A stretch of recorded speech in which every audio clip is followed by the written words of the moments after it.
This is St. Louis Cardinals baseball. And tonight from the Great American Ballpark in Cincinnati, game number 1 of a 4-game series. It's the St. Louis Cardinals and the Cincinnati Reds. And welcome to Cardinals baseball. That's the Cardinals Hall of Famer, Jim Edmonds. Jim Hayes is with us. I'm Dan McLaughlin. Delighted to have you with us. Tanner Roark, the right-hander, going for the Cincinnati Reds. And for the Cardinals, it is Dakota Hudson. But we're going to talk a little offense here. Outfielder getting a chance. Ozuna's out.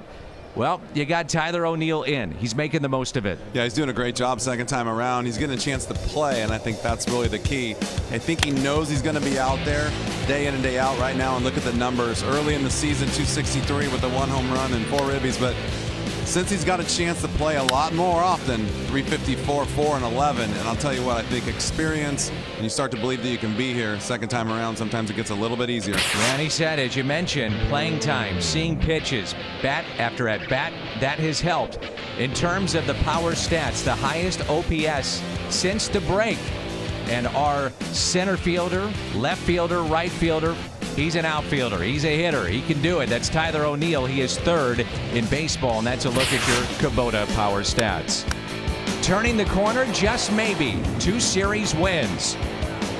Right out of the break, we're in Cincy starting tonight. Cincinnati, and tonight it's for 1 of a 4-game series. Inside the Central Division, we continue. It kicks off a road trip. First pitch. Starting lineups next. The Great American Ballpark here in Cincinnati, apropos with the fact that baseball's Hall of Fame will induct a new class this weekend with Jim Edmonds. Jim Hayes, I'm Dan McLaughlin. 86 degrees. It was warm and muggy. A lot of rain in this area last couple of days. Sun came out shining brightly, and it got hot and muggy here in the Queen City. Tommy Edman at the top of the Cardinal lineup, followed by Jose Martinez and Paul Goldschmidt. Then Tyler O'Neill, Dexter Fowler, Matt Wieters, Paul DeYoung, Colton Wong, and the pitcher batting 9th, Dakota Hudson. Tanner Roark, he is a free agent to be, so it could be a couple of interesting weeks for him as the trade deadline is now 13 days away. What do the Reds do? Do they keep him? They move him? He's 5-6. Former 25th round pick by Texas in 2008. He was then traded to Washington, traded to Cincinnati for Tanner Rainey. And he's had at least 30 starts and over 100 innings pitched in the last 3 seasons. And he's been a workhorse. There's a look at your Hyundai pitch arsenal. Yeah, the word around town is there might be end up shopping a few guys around at the deadline, and like you said, sometimes that means the guys that are about to become free agents. We've got a bunch. Here's Tommy Edman, the switch hitter. Cardinals took 2 of 3 against Arizona, and coming off a comeback win against Pittsburgh yesterday, and took 2 of 3 against the Pirates. First pitch taken high, and we are underway. Edman, the switch hitter, batting .258 with 3 home runs, and he's driven in 9. 1 ball and 1 strike. And while it was hot today, it's supposed to be really hot tomorrow and Saturday. Heat indexes expected to be around 105 to maybe even 110, we've heard. It's going to get hot. Usually does here in the summer. Oh, yeah. Ballpark right on the river. It gets muggy. The banks of the Ohio here.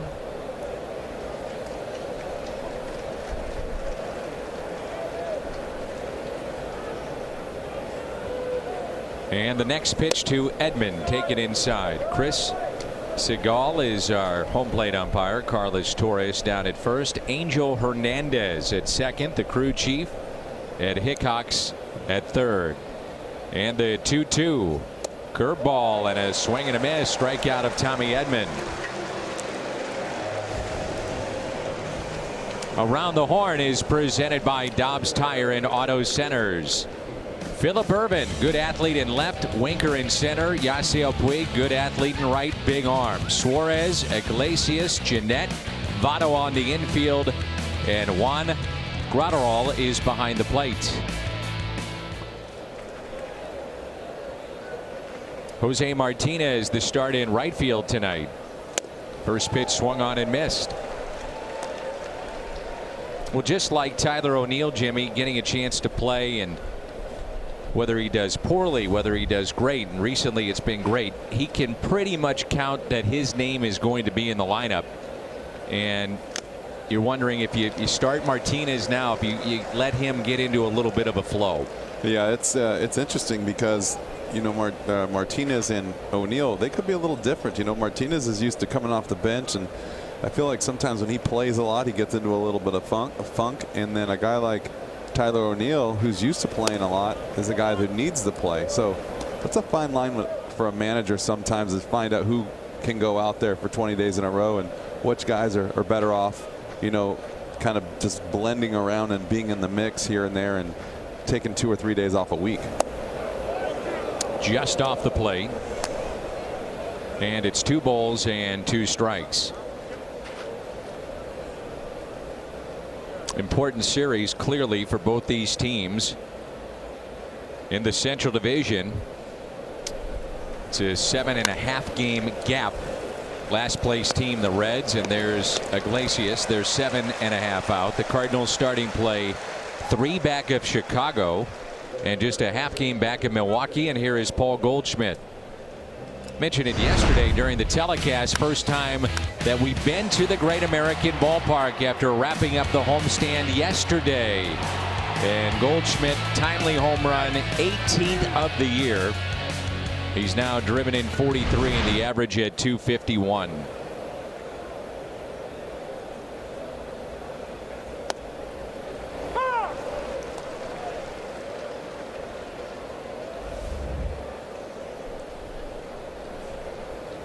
The season numbers there on Paul. Nothing at 2 the count.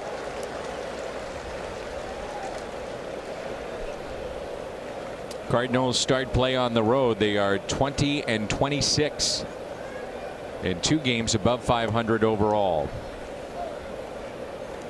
Jim Edmonds, Toyota, key to the game. Danny, I just think that the heart of the order needs to keep rolling. These big guys need to keep playing long ball and doing damage. I think that is a big benefit for this Cardinals lineup. No coincidence, O'Neill, Goldschmidt doing damage, and the team winning. And that's what you've been waiting for all year with Paulie. No coincidence. Yep. For sure. Cardinals, the starters have been magnificent, giving this team a chance to win. That backs up for a ball inside. Dakota Hudson going tonight. But the starting pitching giving you a chance to win any one of these games right out of the break, and really the last one too prior to the break against San Francisco. Yeah, they've done a really nice job as of late, and I feel like they're kind of coming together as a group. A lot of these guys are still watching each other throw bullpens and really talking to each other in between starts, and I think that's key for this younger group of guys to really try and learn from Adam and learn the ways that he does things in preparation and just going about your bullpens, because those little things can all build up and add to more success. Goldschmidt chased a pitch a little bit up and outside, and Tanner Roark strikes out 2 in the inning. Dakota Hudson on the mound to start this road trip for St. Louis. It's the first of 4, the Reds and the Cardinals. Dakota Hudson, the right hand, going for the St. Louis Cardinals tonight. Last 10 starts, look at those numbers. 6-1. ERA below 3. Tons of ground balls. And most importantly, the team has won 9 of the 10 starts. So clearly giving the Cardinals a chance to win. Well, that's, I think, the most important stat is the team's record when a guy is out on the mound. And like you said, it shows that he's giving your team a chance to win. That's really what you're trying to do every day you're out there. Yeah, you're trying to put up quality starts. Yeah, you're trying to stay in the game and get a win, but you're really ultimately out there trying to get a team win every day, no matter who you are, and that is a huge stat. There's a look at your Hyundai pitch arsenal and his fastball, slider, curve, and change. The bottom line, he gets a ton of ground balls. He'll get his fair share of strikeouts along the way too. Jesse Winker at the top of the lineup for David Bell, then Joey Votto, Suarez and Puig. Jeanette, he's been hurt the better part of this season. Irvin, Iglesias, Gratterall, and the pitcher Roark. Jesse Winker with 13 home runs has driven in 29. And there's a look at David Bell, who was wearing a Cardinal uniform as a player and a coach. Not that long ago. Nope, not at all. One thing we thought about the Reds coming into this season, especially at home, be a team that when they added Matt Kemp and they added Yasiel Puig, and you had Jeanette coming back and Joey Votto, Tucker Barnhart, Suarez, you thought this team would generate a ton of offense, but it's been their pitching that's led the way. And there's the first strike on Winker. 2 balls and 1 strike. I feel like their offense has been pretty good, but it's been streaky. But you're right, the pitching has been more solid, and especially in this ballpark, you're definitely looking for offense. Reds are 24 and 21 at home. Inside, 3 balls and 1 strike. Starting pitching at home has been just about 2.5 runs better ERA wise than on the road.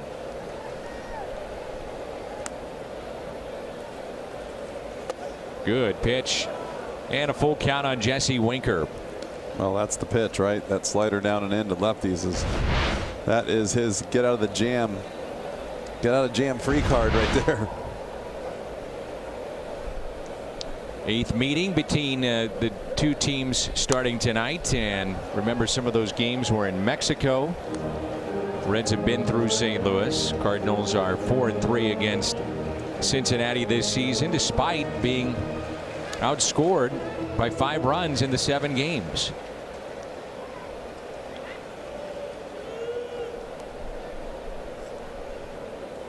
The 3-2 pitch on the ground, backing up. Colton Wong, and makes the play from the outfield grass. Cardinals defense around the horn, presented by Dobbs Tire and Auto Centers. O'Neill, Fowler, Martinez in the outfield. Edmund, DeYoung, Wong, and Goldschmidt on the infield, and Matt Wieters is the catcher tonight. Just looking at that bounce that Wong got, it looks like the infield's full of mud. They put so much water on it right now. Agreed. Here's Joey Votto batting .257, 8 home runs. But we were talking about it before the game, Jimmy. It's shocking to see that he's only driven in 23 this year. Yeah, that's it. Not the Joey Votto we're used to seeing. Definitely is trying to get on base with singles and walks, and I don't know what's going on. I don't know why the power is dropping and the RBIs are dropping. But the average is definitely down. He's got 8 home runs. He doesn't hit a lot of home runs anyways. But only 23 RBIs, like you said, that is not good for him. And you can see he's just not having a year that he is used to having. You'll see him step away from pitches and talk to himself, talk to the umpire.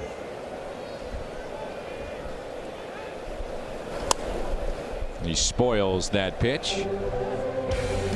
The bio on the first baseman of the Reds, the mainstay from Toronto, Canada, Joey Votto. 6-time All-Star. He's been an MVP, a Gold Glove winner, on-base percentage leader 7 times in his career. The 0-2, but it's been that age-old debate. Would you rather pay Joey Votto to drive in runs and hit home runs, or would you pay him that kind of money to see him get on base? Well, I just don't. I mean, I like Joey Votto. He's always been a good player and he's a good person, but I just don't understand. Like, for me, I want a guy to get on base who can run and steal bases and do all the things that you're supposed to do to score runs. And I feel like Joey is kind of lost in between, where he can get on base, but then he doesn't run well. He doesn't steal bases. He doesn't score a lot of runs. So I don't know. I just have that. I'm with you on that debate, where I just kind of don't really understand what's going on. Well, and it's also when he's been in a different spot in the lineup. He's batting second here, but when he was batting third and you had leadoff men get on, would he expand his zone to drive in runs? And many times, and he's had great numbers against the Cardinals. But we would talk to the pitching staff of St. Louis, and they'd say, well, you know, we'd put one on the edge and try to see if he'd chase or roll over, and he's got such a great batting eye, and we couldn't get him to do it. But on the flip side, do you want him to expand to drive the baseball? And it's taken there by the shortstop to Young, and that's out number 2. I think a lot of guys he's not going to try and go deep, and you can see that if you can get ahead of him, then you just keep pounding strikes. Just keep throwing fastballs. He's not trying to do anything special. Team leader in homers and runs batted in for the Reds is Suarez, and hitting .246 on the year.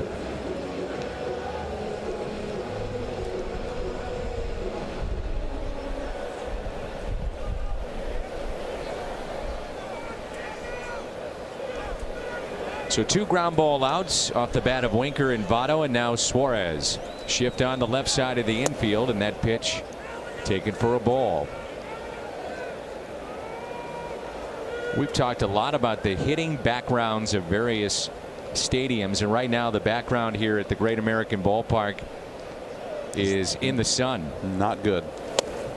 Yeah, how tough is that? Probably when it's the hardest right now is when that backdrop is like that. So imagine a white ball coming out of that backdrop. Doesn't matter what color you paint all that stuff. That sun will completely make the ball disappear. That's why you see guys attack the fastball but have no clue on breaking balls. They just can't get the depth perception right when you're hitting in this kind of situation. 3-0 the count on Suarez with Puig to follow.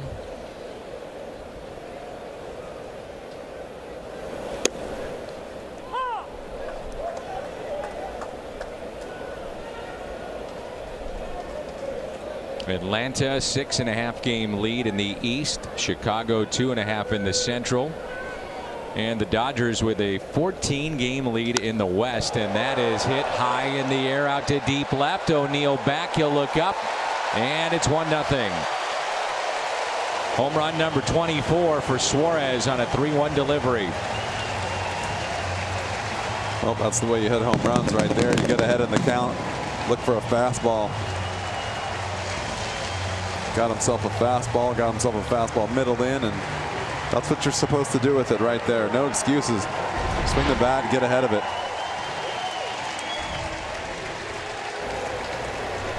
Dakota, just being a young pitcher, doesn't hit a spot right there, and you can see the difference.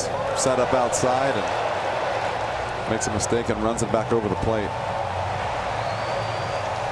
Not a bad birthday present. Happy birthday, Eugenio Suarez. He's 28 today, and he picks up home run number 24. Now Yasiel Puig, also free agent coming up. 2 outs and nobody on. 1-0 Cincinnati.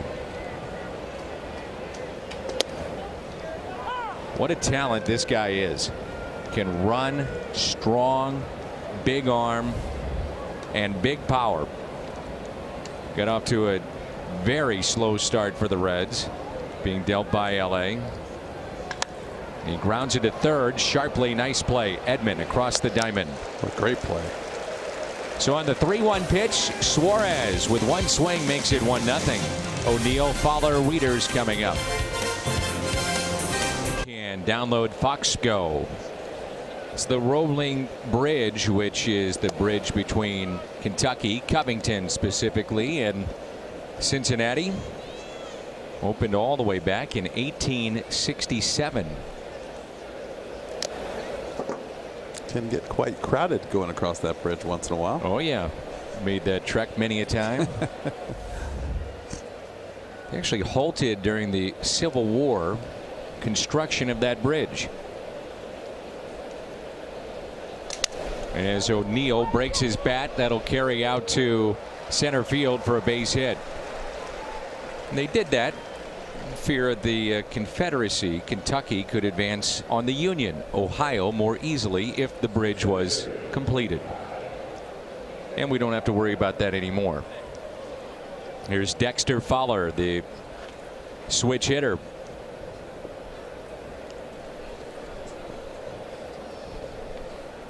So the first hit off the bat of O'Neill.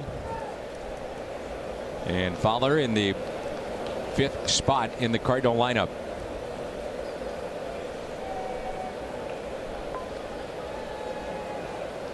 It's now a 6-game hitting streak for Tyler O'Neill, which ties his career best. Talked about his speed, and he's got the 8th best sprint speed in the National League. Tyler O'Neill. That's something you wouldn't expect. Be curious to see, without Barnhart, Casale behind the plate, if the Cardinals and Mike Schilt want to be aggressive here in this series. Or the city. And against the city of Cincinnati. Or Siri, whatever you want. Here's a 1-0 pitch to Fowler.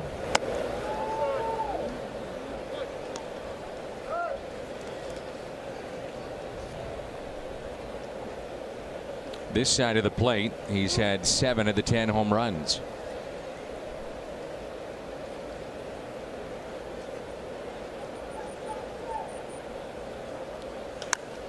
Out of play. I feel like we're going to get a foul ball up here today. We've had many near misses. Many. Today is the day, I think. Now to our right is Marty Brenneman and Jeff Brantley, and they're a little bit lower than we are, and it seems like the foul balls find their way maybe about 3 or 4 feet below us and over there, but not up here. Has there ever been a foul ball in here? But rarely. Okay. There's Marty, 46 years calling Reds baseball and then calling it quits. There on the left. I feel like we're surrounded by family affair. Tom Brenneman in the booth to our left.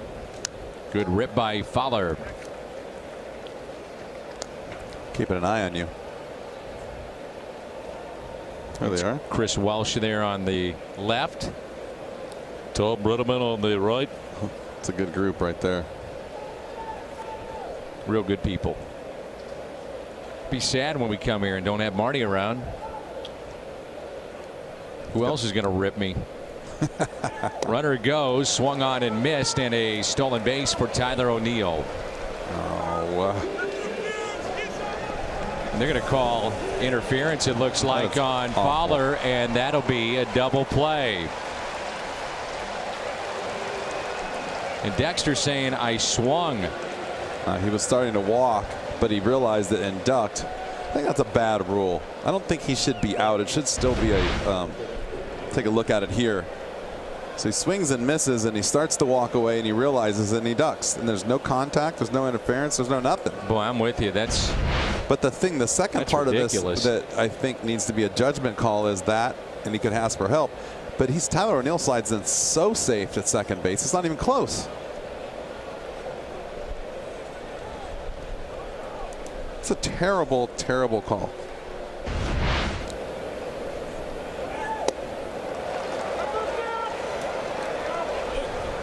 I could see it coming too, but I saw Dexter duck, and I'm thinking, okay, he got out of the way. There was no contact.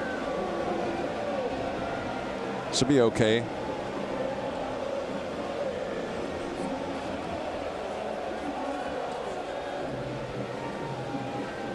The only thing that hurts on that is maybe just the rules in perfect order, right? And there's no way around it. If there's any kind of violation of him crossing over from the batter's box, it's either cut and dry. He's got no argument.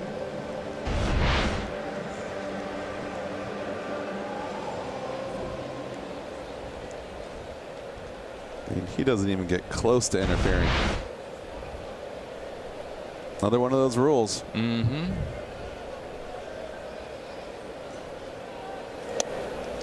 Now Matt Wieters with a shift on the right side. How do you score that right there? That double play.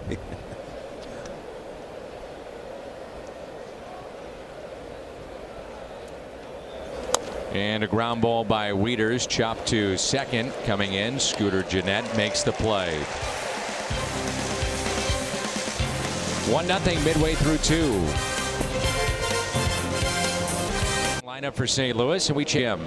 Danny Colton didn't start yesterday against a right-hander. and he wasn't very happy about it. His displeasure was duly noted, and it led to a meeting in Mike Schultz's office where the two discussed it and reached an understanding. Colton told me, I know Mike is looking out for my best interest, but as a guy who's been here a long time and hasn't been in the playoffs in a while, I want to fight with my team. I want to be out there. Schilt just wanted to sit Colton yesterday ahead of a long stretch of games. Schilt told me, I've known Colton a long time, and I value our relationship.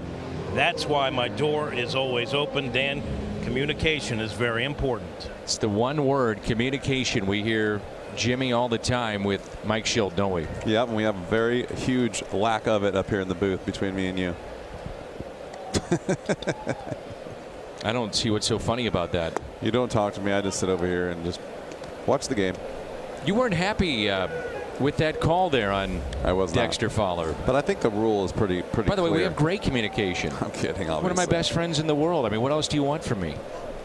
You want a hug? I don't need a hug from you. Okay, all right. No, I just think that, you know, sometimes there's an interpretation of the rule, and I think that's pretty clear that he stepped across the bag or across the plate there, but it's just a tough one to take.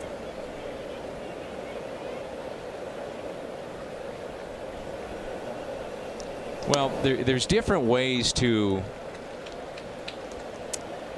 interpret the rule, and this is Scooter Gennett, who had a monster season a year ago. There's 6.03A3. Batter is out if he interferes with the catcher's fielding or throwing by stepping out of the batter's box or making any other movement that hinders the catcher's play.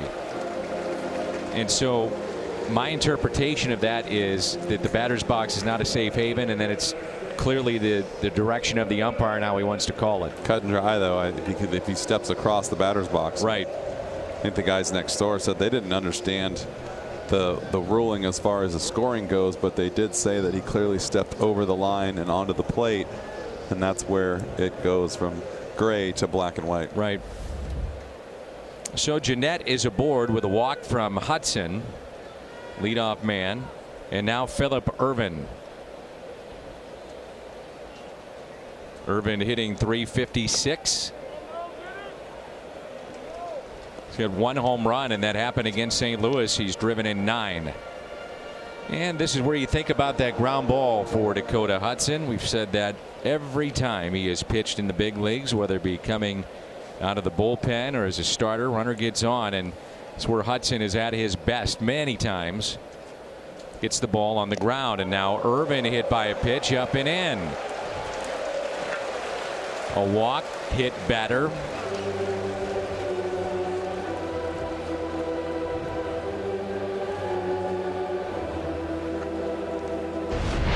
Not what he was intending, clearly.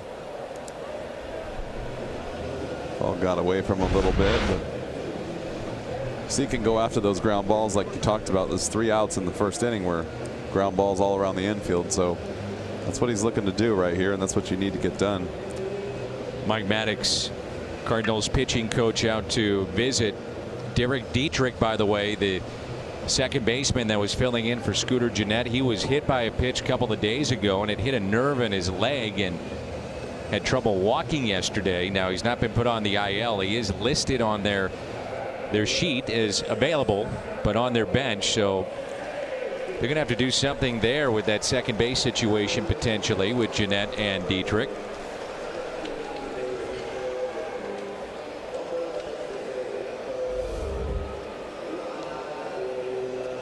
Jose Iglesias, 282, slick fielder, 5 homers, has driven in 33.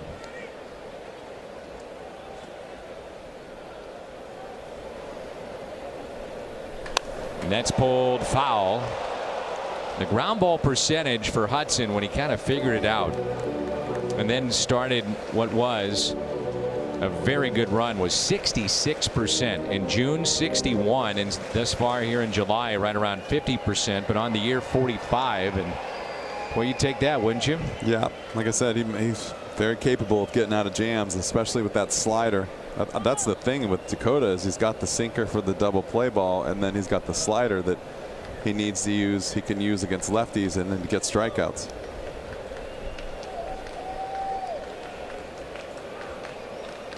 And it's lined, and a double play. DeYoung to Wong quickly in the double play.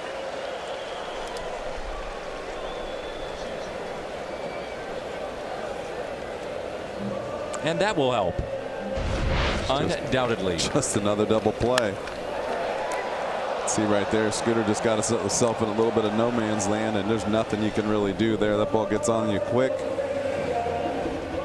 Does a nice job of getting the ball over there to Colton in a hurry. There's Gratterall, originally signed by the Royals, international free agent in September of 05, so he's been around for a while. Claimed off of waivers by the Reds from the Twins in October of 2018.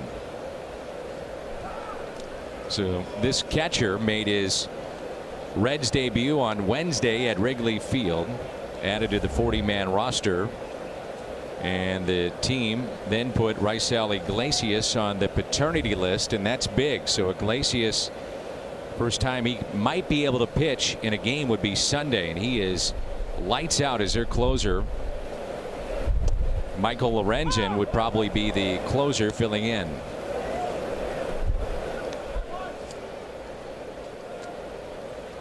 This catcher has been with the Royals, the Yankees, Blue Jays. He was 27 when he finally made his debut, Jimmy, and that was just about 11 years after he signed his first contract with the Royals. That's a lot of bus rides. It's a long haul. Grounder to third, Edman to Wong in the force. We head to the third. 1-0. Watch every out-of-market regular season game live or on demand at MLB.tv, and your subscription includes MLB At Bat Premium, allowing you to stream live baseball on your favorite supported devices. Blackout and other restrictions apply. Visit MLB.tv for details. Commercial break. Another visit. Mike Schilt with the home plate umpire. And talking about, I'm sure, the interference on Fowler on the throw to second. Got to get him mic'd up. I'd love to have him mic'd up. By the way, I think a lot of fans, Jimmy, when they see Mike Schilt, you see a guy that's very calm in that dugout, very collected, and oh no, not always. I'm here to tell you, behind the scenes, that is not the case, is it? Well, I mean, I'll tell you what. He kind of reminds me of Tony a little bit, right? He's always out there. He's always under control. It's awesome communication. He'll live and die with his players, but I wouldn't want to be on the bad side. Let's just say that. So when you see him, and fans will say, why isn't he upset? Why isn't he frustrated? Why isn't he mad at that, this or the other with the way the team sometimes plays? Believe you me, I mean, he's got it in there. He's just not one knowing the cameras are on him and knowing that he's going to protect his players. But there is a fire in that man. Woo. You know, it's funny is see DeYoung pop the ball up to short. When we went in there that day in where were we at in Philly? Was it Philly? New York. New York. When you said, oh, I want to ask you a question. You asked him something and he kind of lit up, and I was like, uh-oh. Mm-hmm. And I think he was trying to see what we would say, but he definitely, there's a little bit of a fear factor in there to get under his skin. I can guarantee you that. But he is doing it behind closed doors. For sure, yep. Which is how you're supposed to do it. Yeah, and players appreciate that, no doubt. Here's Colton Wong batting .246, 7 home runs, and he's driven in 35. Tell you what I can say, Danny, the man is passionate about baseball. He loves it, loves the sport, watches it, watches other games, youth baseball, everything. And he's passionate about his coaching staff too, which is awesome. Wong, a base hit into right center field, and the Cardinals have their second hit of the night. Well, if you don't want to be taken out of the lineup, best thing you can do, produce. Yep. Little slider right there. Doesn't do too much, and just base it up the middle. Dakota Hudson with 5 sacrifices this year.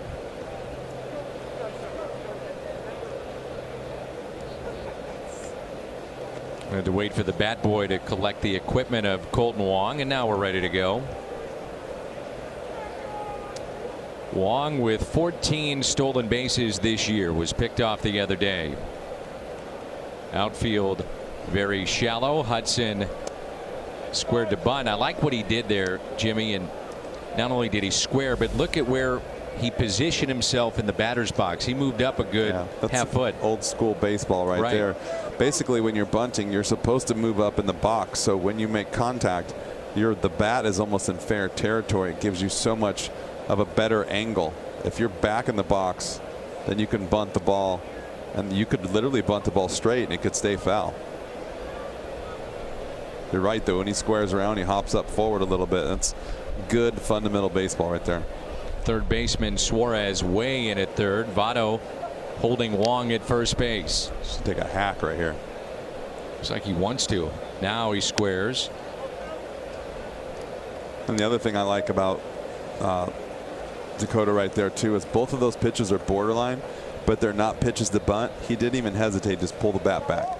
You see a lot of guys, especially young guys, try to bunt because they're almost a little bit of afraid of failure.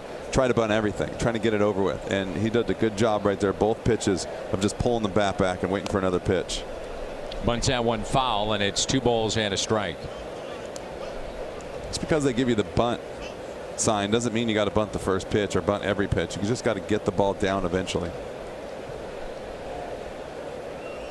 Dakota pitched at Mississippi State. Tanner Roark is one of 33 pitchers from the University of Illinois.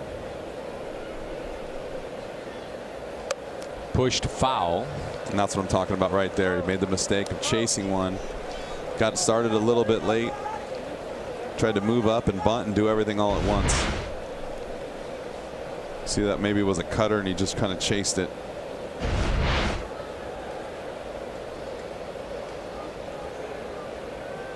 Now 2-2.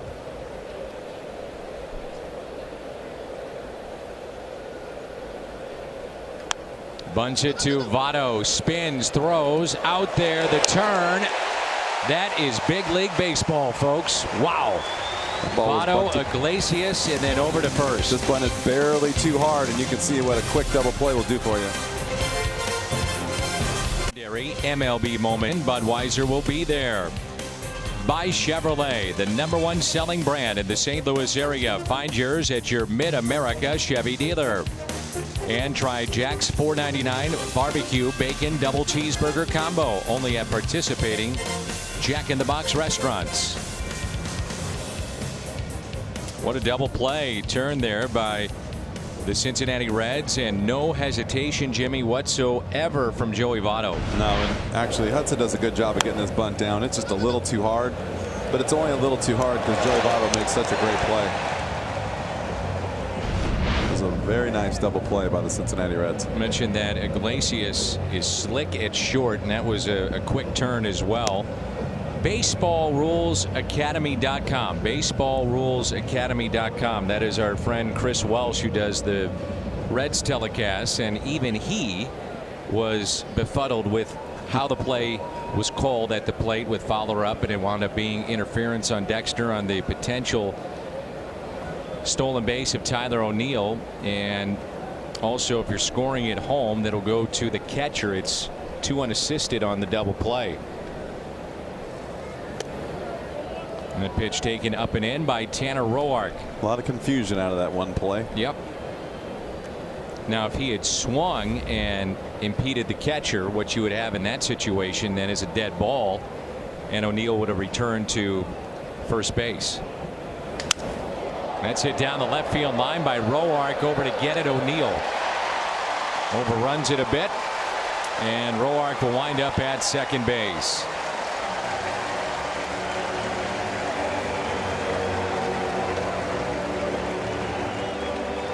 Is that the type of play, Jimmy, that he could have held him to a single?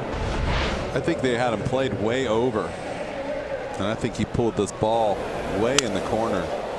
I mean, you'd like to see it, yes, but I think Tyler had him played kind of in left center field. Typically, you're playing the pitcher the other way. The only problem with that is you get caught up in playing guys in certain spots, and then your pitcher's throwing sinkers in, and the majority of the time, guys are going to try and pull it.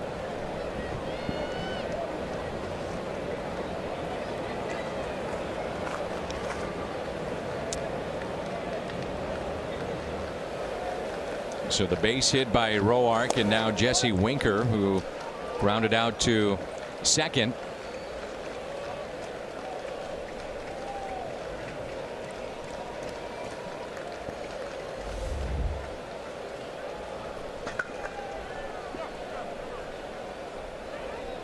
What you got going on over there? A mistake on my scorecard, so I have to attend to it. That does not happen very often. Now Winker getting some of that rosin or pine tar on his bat. Little spray. Yeah. Little stick spray.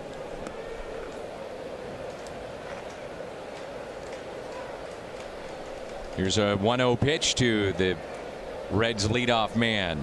Foul ball.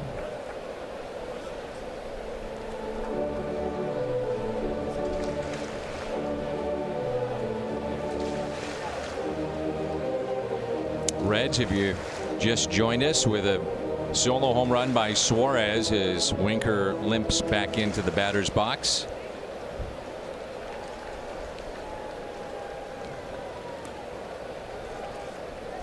Leadoff double by Tanner Roark. He stands at second base.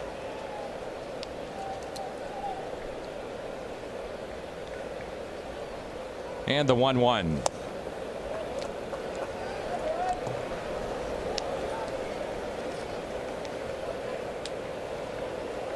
This is a 4-game series, 8-game road trip. Finishes up in Pittsburgh. Wainwright going tomorrow. Michaelis Saturday night. Sunday, Jack Flaherty. It's the Ohio River Rumble Tour.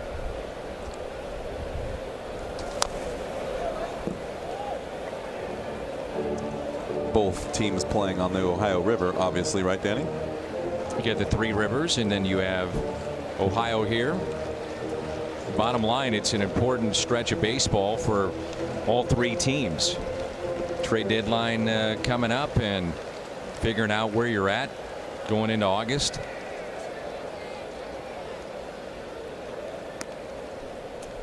The 2-2 pitch again to Winker. Base hit left field. Roark held at third base. And it's first and third, nobody out.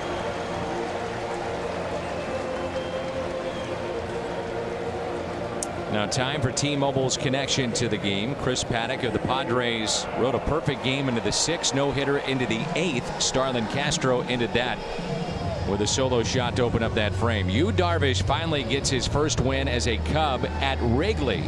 Year 2 of a big deal. Hector Neris of the Phillies suspended 3 games, hit David Freese on a pitch way up. And Ramirez of the Angels suspended 3 games for hitting Jake Marisnick. Here's Joey Votto with runners at first and third and nobody out.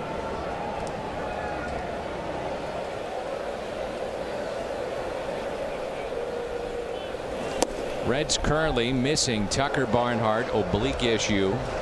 Kirk Casale. Kyle Farmer was unavailable on Wednesday, being evaluated for a concussion. Raisel Iglesias on the paternity list, and Amir Garrett, really good lefty. He's also on the IL. This is a banged up team right now. There's a lot of guys on that injured list, like you said, and it's a big part of their team. Here's a 1-0 to Votto. Hit down the left field line, slicing and foul. Joey Votto will turn 36 on September 10th. Second round pick, 2002. Richview Collegiate Institute in Toronto. It was in 2012 that he signed his 10-year contract extension that'll run through 2023, club option for 24. Here's a 1-1 to Joey Votto.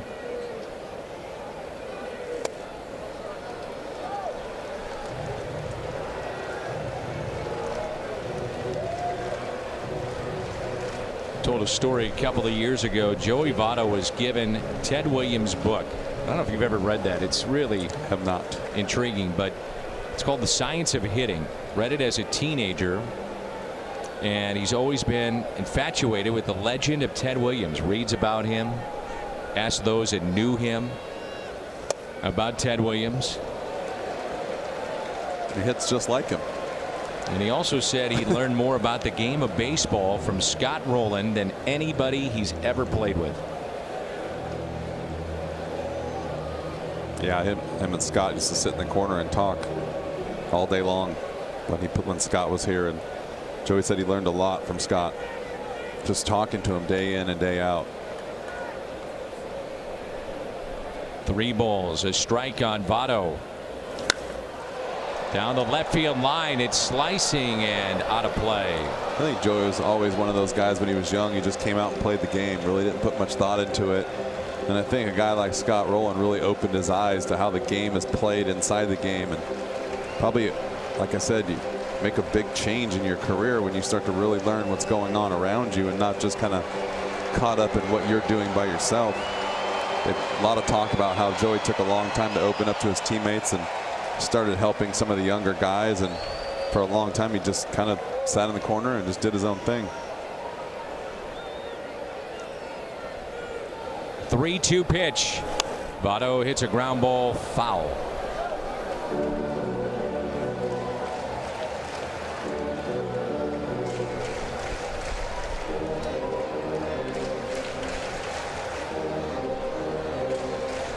And the pitch count on the rise already here in the bottom of the 3rd. 44 for Dakota Hudson.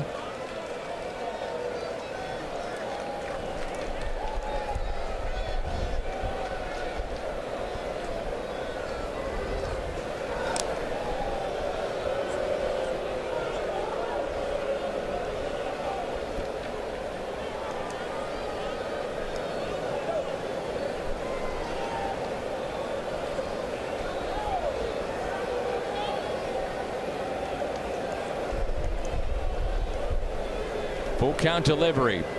Hudson to Votto with 2 runners on and nobody out. Out of play again. Still appreciate the fact that he chokes up with 2 strikes. I always point it out. I just think it's important because he puts a premium on trying to not strike out and put the ball in play. Nowadays he's choking up with no strikes. Yeah. Just keeps choking up a little bit more and more each pitch. Hear about players tail end of the season and the hot summer months going to a lighter bat. Some will choke up. Lighter bat for sure.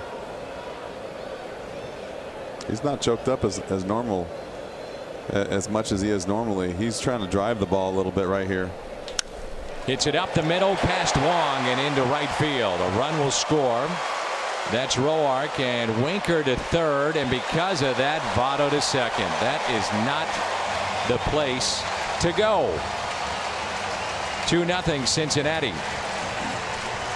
It's just a bad decision by Martinez, not being a great outfielder, not being out there all the time, and kind of noticed there was no cutoff man, but sometimes you just got to pull it in and allow that guy to keep running just to keep the runner from getting to second base. So you got Colton on the ground, and you had the shortstop having to go to second base. You can see that right there. So instead of just kind of just pulling it in and not trying to be too aggressive, he tries to make a throw. When Joey Votto sees everyone's out of the play, he just can go to second base easily. I think that's the hardest thing to learn, especially for players that haven't been around a long time, is when not to be aggressive. It's like, when do you learn how to take pitches versus swing at them? When do you learn not to throw the ball to a base when you think you should? And it takes a little bit of time to kind of back off a little bit and really read the situation. And it's hard as an outfielder to watch guys just run around the bases with no control of it.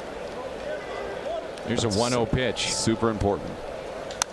And Suarez hits it out to center. Fowler spun around and makes the catch on the track. Votto not tagging up at second base. That's a mistake. Run does score, and it's 3-0. Joey's upset with himself. He got deked. By the way, Dexter went after that ball. Well, the thing is, Jimmy, if he catches it, you tag up, you go to third. If he misses it, you score easily. Yep, and that's just like I said, just it goes right back to the same thing we're talking about with Martinez. Sometimes you get in the moment of the game and it just gets going too fast and you try to do something you're not supposed to do, and he's basically banking that Dexter's not going to catch that ball. And you're right, even if he doesn't catch the ball, Joey could have been standing on second and still could have scored as soon as the ball drops. And I understand what you're saying about the speed of the game, and things can get, that's why you make mistakes, you know, really fast. Yep. And things happen in a hurry. However, what am I doing if the ball is hit to me? I mean, that's something that's got to be talked about as Wong is racing after it and it drops in. Puig is going to go to second base and the throw is late as Martinez had issues picking the baseball up in shallow right. And give Puig credit for his hustle to wind up at second base on a little blue. Man, Colton was flying to that baseball.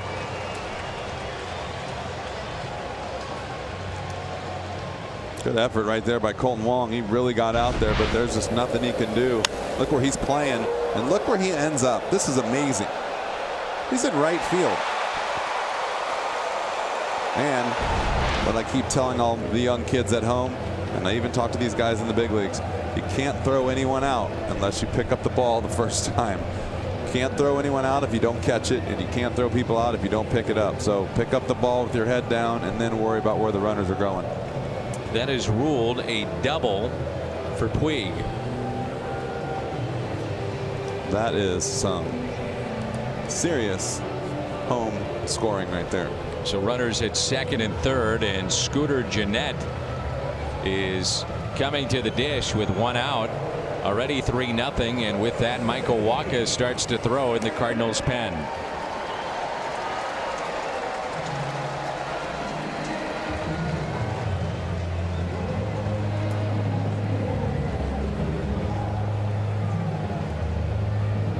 And some shaky defense here by St. Louis. Yeah, you were talking about Gennett earlier in this game, and I was thinking about that too. And you know, he's coming back and he was the starter, but it's tough when you have Dietrich's got 19 home runs. Yeah. And Scooter's only got 32 at bats and he's only hitting 150. So it's a tough decision for the manager.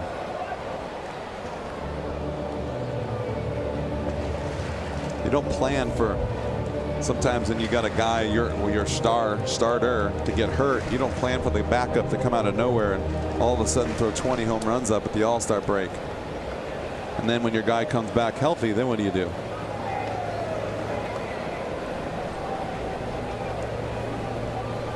Here's the 0-1. Yanked foul. Remember, it was against the Cardinals that he had that historic night. 5 hits, 4 of which were home runs, and drove in 10. Only player in the history of the game to have that kind of night. 5 hits, 4 homers, 10 in a game. One of my first games up here in the booth with you. It was unbelievable, wasn't it? Come to the ballpark, as Red Schoendienst always told us, and you never know what you might see. You never know. Dakota needs a strikeout here. 0-2 pitch, and he gets it on the outside corner. He's on the black. First strikeout for Hudson.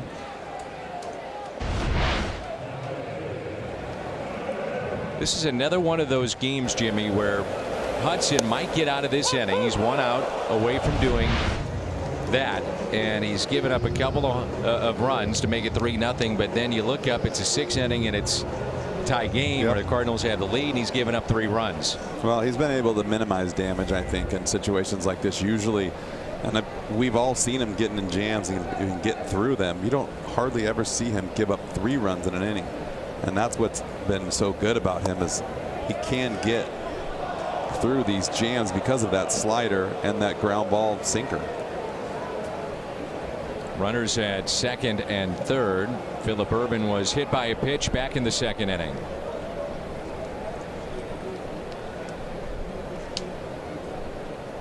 Four hits in the inning for the Reds.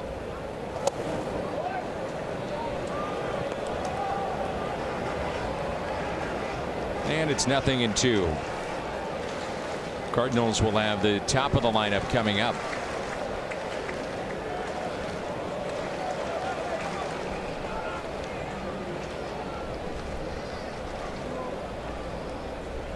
No balls and 2 strikes.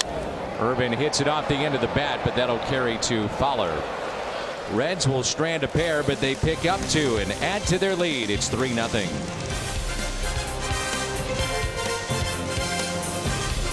Is coming up at Busch Stadium July 31st. Presented by Holiday World and Splash In Safari. Fans who purchase a special themed ticket receive an exclusive Fred on a sled. Tickets at cardinals.com/theme. Fred on a sled. That'd be Fredbird on a sled.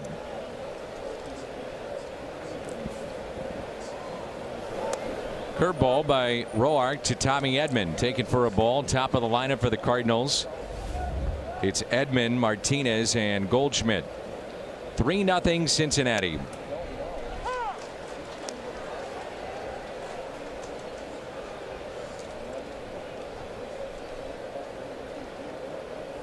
Here's a 1-1 taken inside. Edman struck out on a curveball swinging first time up.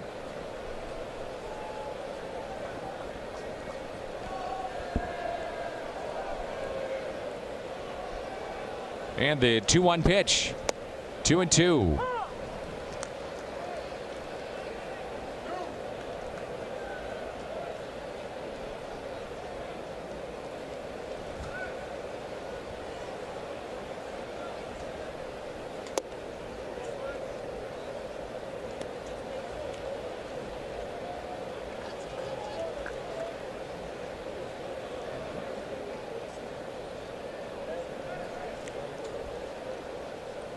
Three-two, and Edman way out in front and strikes out for the second time tonight.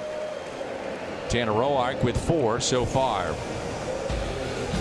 Stats with Lowe's. Jose Martinez, his career at this ballpark. He loves hitting here. 19 games coming into play in the .371 average. 5 home runs. He's driven in 21. Stats with Lowe's. That one was loud. Yep. Woo.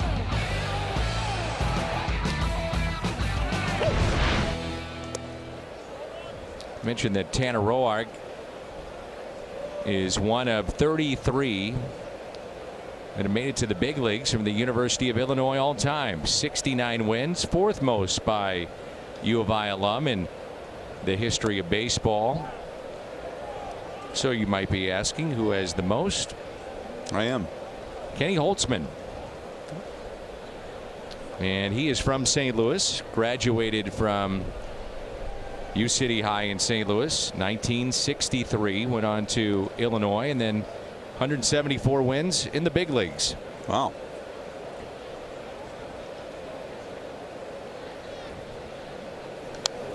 Big hack there by Martinez. Hanging slider right there. His eyes got humongous, as if they're not big enough already. Kenny pitched with 4 different clubs: Cubs, A's, Orioles, and Yankees. And also pitched a couple of no-hitters. Really? Yep. That's awesome. 2-1 pitch. Now 2-2.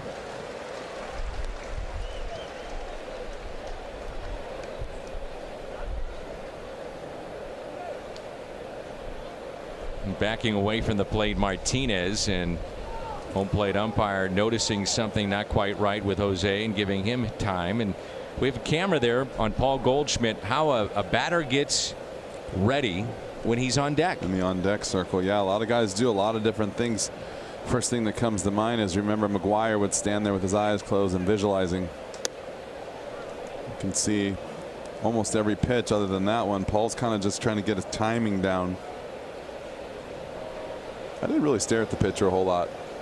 I didn't want to have any preconceived notions. I didn't want to see him pitch inside to the hitter before and make me go up there and look in and just do things that are out of the ordinary. And then I would go up there looking, for certain things that weren't ever going to happen, especially because, they pitch each guy differently.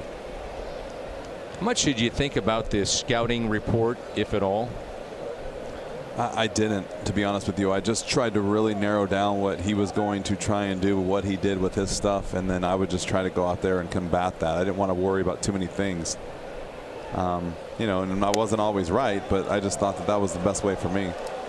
Felt like the more I thought, the more I got myself in trouble, because the more you anticipate as a hitter and start to think about things that you think are going to happen, they usually don't work in your favor. Talked to a player last night. I found it really interesting, and he said, you know, we have all these scouting reports and the numbers and the video, and he said, I noticed that you guys yesterday were talking about all the swings and misses and the strikeouts that are up, and he said one of the problems that we have right now in the game, and here's the first pitch to Goldschmidt, a strike, is that you'll see the video, and now guys are throwing harder than ever and they can't hit their spots. So if you go up there, as you mentioned, with a preconceived notion that, well, on a first pitch he likes to do this, or 1-0s he's going to do that, he can't hit his spot, and you have to get back to basics.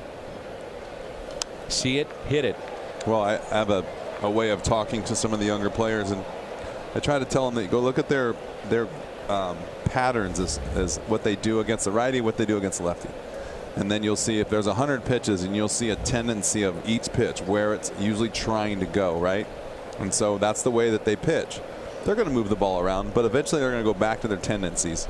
So as a young player, I try to explain as if a guy throws a fastball inside as you're looking, you know, you're trying to look out over the plate, and he throws you a fastball inside for a strike. And then a lot of players go, oh man, he's pitching me in. Well, that was just one pitch. I said, think about the game plan and stick with it. Just because he throws one pitch inside, he's still going back to what he's trying to do. And if he can throw 3 in a row, which nobody can at this level, even at this level, 3 strikes, middle in, paint, black, fastball in a row, tip your hat, but it's not going to happen. So go back to what your game plan was and stick with it. Your first year in the big leagues was 93. Last was 10. And how much did guys change in terms of hitting spots from what you noticed early in your career to late? A lot, because when I came into the league, it was an older league, and I think and the guys didn't throw that hard. It was a lot of older pitchers, and they relied on moving the ball around. You know, there was a lot of tendencies for guys, but 91, 92 is about it. Yeah. There was a few guys that threw hard, but those are usually closers, maybe one starter. But your guys that were really good, if you think back about the Messinas and the Maddoxes, and you know, there was only Nolan Ryan was still in the league, but Randy Johnson was in the league. Not very many guys threw that hard. Those Messinas and Maddox and guys like that, and, you know, they were just hit spots. Glavin and it was John Smoltz threw pretty good, but it was more about hitting location and using all your pitches. I found it fascinating, and actually a good theory by that player I talked to last night. Here's a 1-2 pitch to Paul Goldschmidt. Out in front just a bit and hits it foul and out of play. Well, I was in the locker room last week, and Paul Goldschmidt struck out, and like I think you were talking about yesterday, they were trying to pitch him in, and he was trying to go away with 2 strikes, and a fastball was thrown, and the catcher was set up outside, and he just threw a nasty like cutter or sinker or whatever and ran in on him. And he was trying to go away. Right. And I said, Paul, if he'd have hit a spot, you probably would have hit a double in the gap. And it was just one of those pitches that got away, but he got caught swinging at it, and just so be it. And he came upstairs to look at the pitch, and I was like, you don't want to look at it. He just didn't. He missed a spot, and that's as simple as it gets. He struck out Goldschmidt a couple of times, took some off the breaking pitch there, and now there's 2 away with a runner at first base. That's 5 strikeouts for Tanner Roark.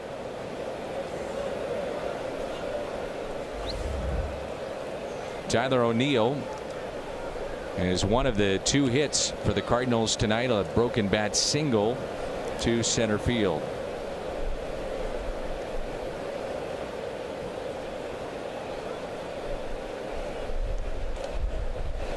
I think back when you think about it, back when I started playing, felt like a pitcher was going to pitch his game no matter what until you prove that you can hit him. Guys with sinkers, we're going to throw sinkers out over the plate to you and down until you prove you can hit the ball to the other way and with some power. Other than that, they're just going to keep throwing it out there. And a lot of guys don't make adjustments. So You know, sinker, sinker, sinker, slider, sinker, sinker. You know, it's just that's the thing. And I said, when you look at it and you look at the home plate and you push into the computer now, all fastballs to a left-hander, and you'll see 90% of those fastballs are down and away to a lefty.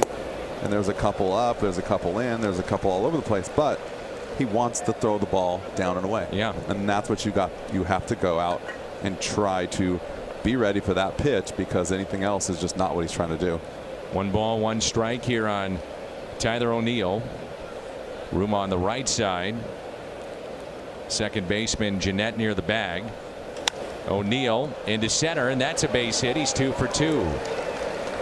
Martinez to second base. And it brings in Dexter Fowler. He represents the tying run. Oh, jam shot single right there. Good pitch. Just keeps his hands inside, and they would used to say he'd muscled it out there, but it's pretty obvious in this situation. So runners at first and second. Here's Fowler. Struck out his first time up. Good time for a homer right here. Yep. I also talked to Dexter Fowler last night, and he said with that play that he went after in the stands last night or yesterday afternoon, he said the one thing that you got to remember is when you're racing there, you don't know where that wall is, and it's low, so you get flipped. And I said, did you hit the chair or the straight to the concrete? And he said part of the seat got him, and he was very sore last night. Yeah, that was an awkward. There's not too many places where the fence is that low. I mean, you know, as like a third baseman, when you go down in the corner here, first baseman over there to the side. I mean, but as an outfielder, you hardly ever can run over to a rail that's knee high. It's right. Usually at least waist high, and you have to make an effort to get into the stands. 1-1 the count here on Dexter Fowler. 2-1 with Wieters on deck. I've noticed today too, as Roark's been really speeding guys up with the fastball. You see he's hit high at 95, and then he's thrown a couple of breaking balls. Now got one down to 74. He threw one to Goldschmidt at 77 and another one at 75. So he's really mixing up his speeds really well. He's had these strikeouts and those swings and misses, guys. Yeah, it's slow breaking ball. See what he did to Tommy Edman is he threw a lot of fastballs in and really tried to speed him up, and then he threw that slow breaking ball. 2-2 the count.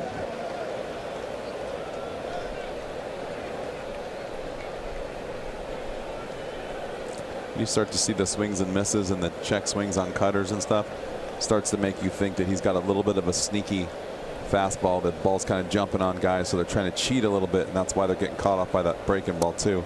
There it was again, that slow breaking ball, and now with a full count and 2 outs, runners off with the next pitch. It's funny, if you watch this game long enough, it'll basically tell you what that pitcher's doing by the way the hitters are reacting.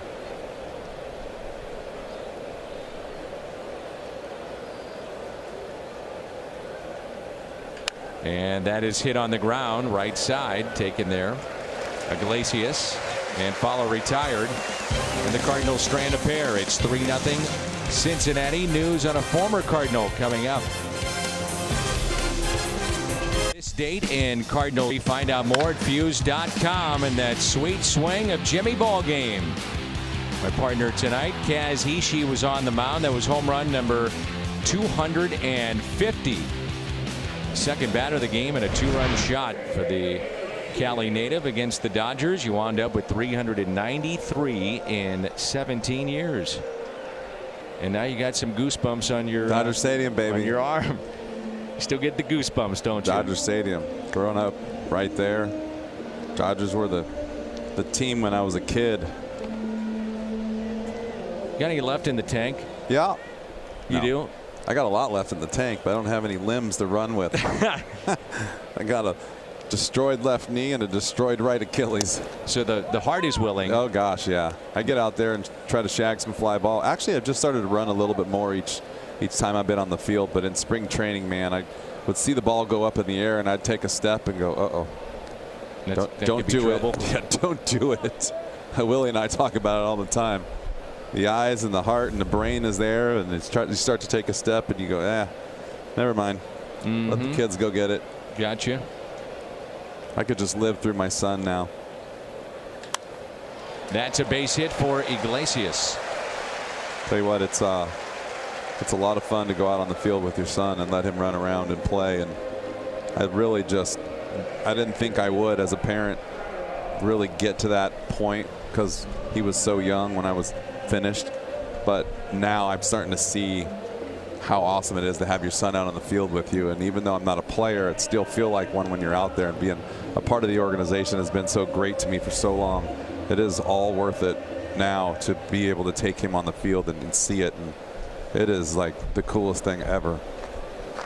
Well, I mentioned that I had news on a former Cardinal feeling the same way that you deal with Landon and others. And that pitch is popped up.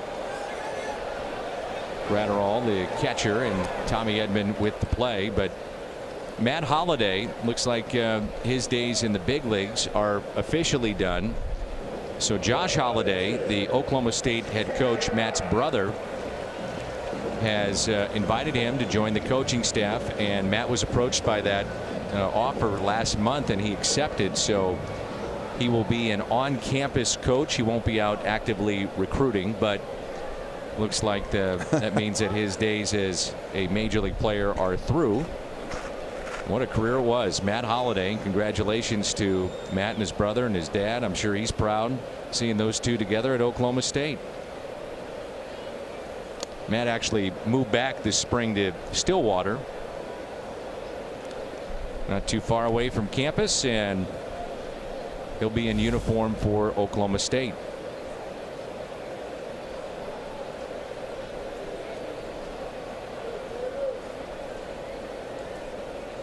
Tanner Roark at the plate.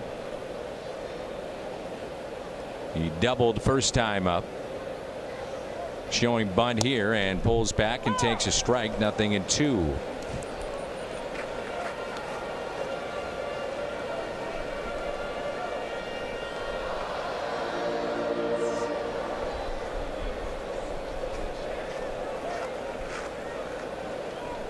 Matt won a batting title with the Rockies, 7-time All-Star. Member of the 2011 Cardinals Championship Club. 0-2 pitch, bunted foul, and Hudson has his second strikeout of the night. Quick word from Great Southern Bank. Oh, this is my favorite part. Oh, really? Because mine. No, I moved some money. Great Southern app. Here's Jesse Winker, singled to left, scored a run back in the third inning.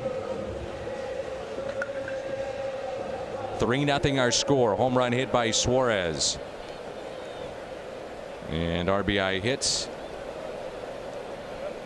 Votto, Suarez. 3-0 our score.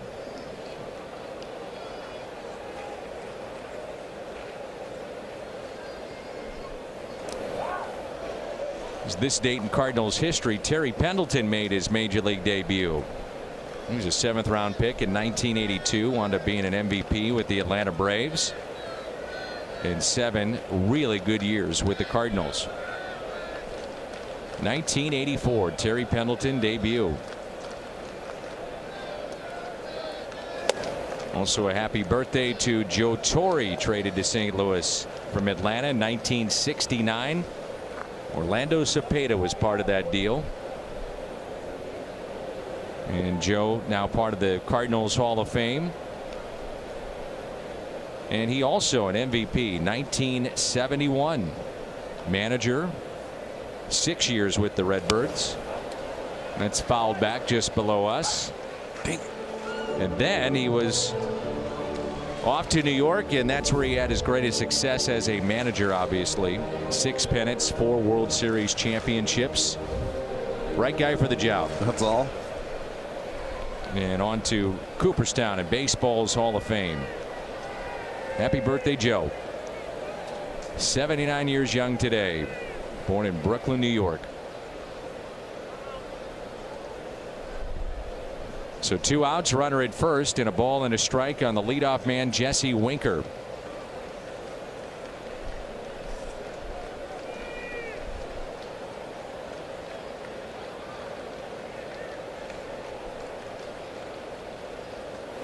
Inside and picked by Wieters.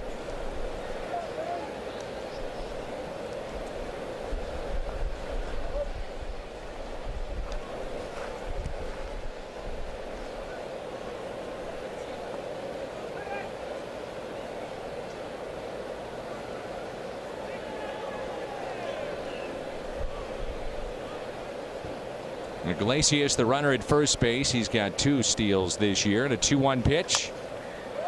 Tapped foul to even it up at 2-2. Cardinals looking ahead to inning number 5. We'll have Wieters, DeYoung, and Wong coming up.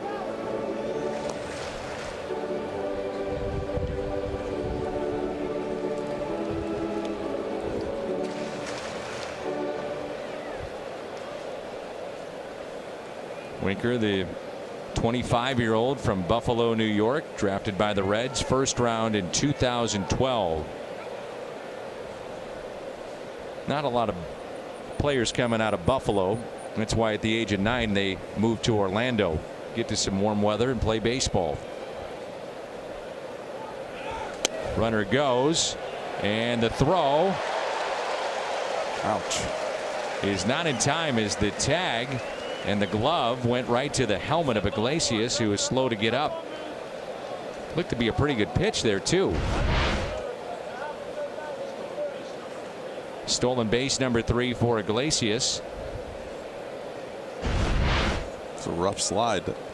Tell you what, though, the pitch was, if it missed, it wasn't by much, and that's what you get when you start a runner, the catcher popping up and blocking the view. Yep, popping up, blocking the view.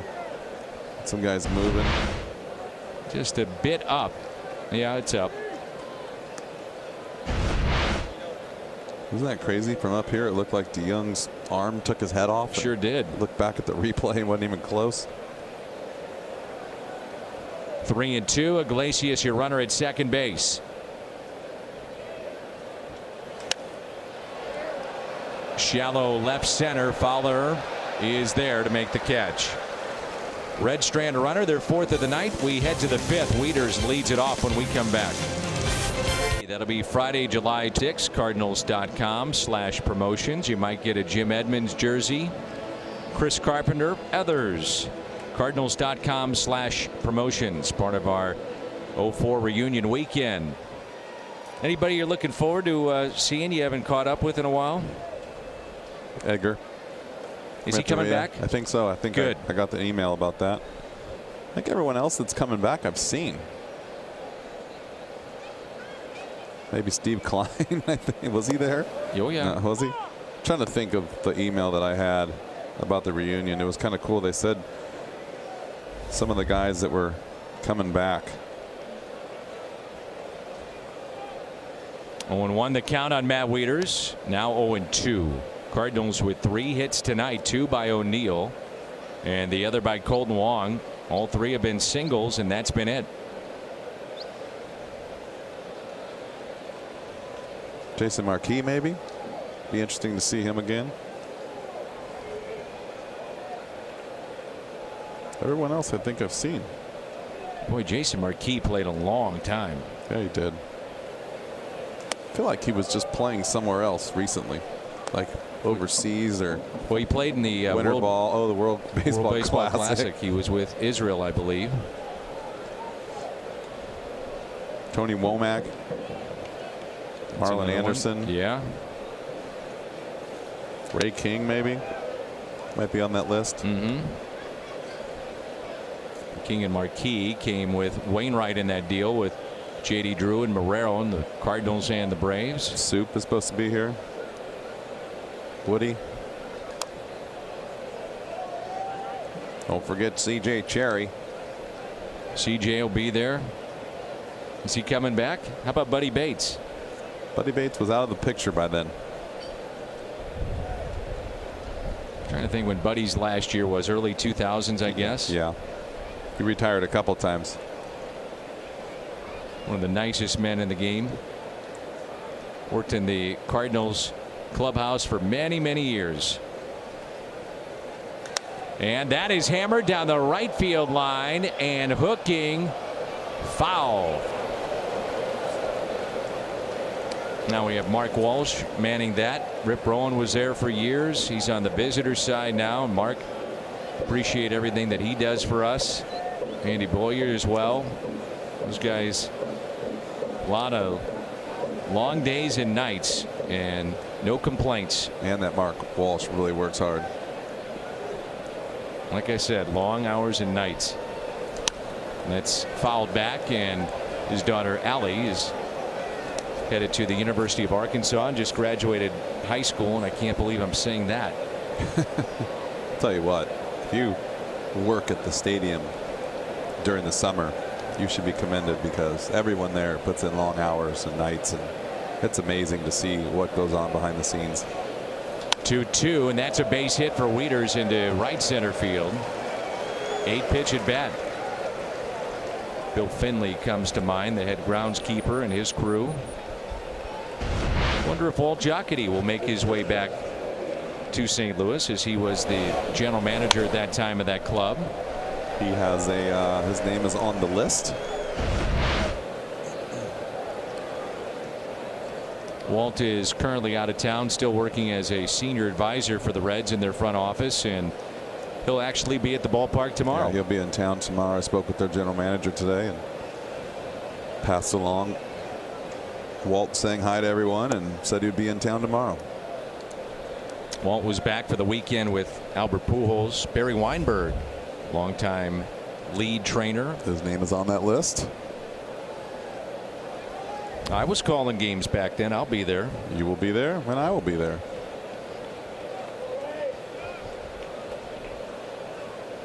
Here's a 1-0 pitch and a strike. 1-1 on Paul DeJong, who popped out to the shortstop first time up. About John Mabry. I didn't see his name on the list, to be honest with you. I will look. Here's the 1-1. Mabe's part of one of the great comebacks ever here in this ballpark. That's right. He hit a home run, and he had 3 different stints as a player with the St. Louis Cardinals, and got in over 10 years in the big leagues. It's so awesome. That is such a feat.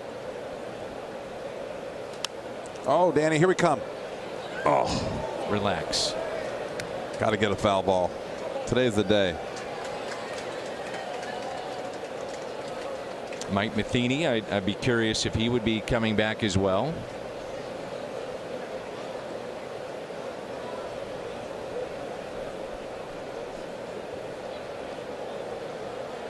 Mike now working with the Kansas City Royals in their front office. That is hit down the left field line. Will it stay fair? It is, and it's a home run. Boy, did that get out in a hurry and launched off the bat of Paul DeJong. A 2-run homer, and DeJong has his 14th of the year. Cardinals get on the board, and it's 3-2. On a 2-2 pitch, just obliterated down the left field line.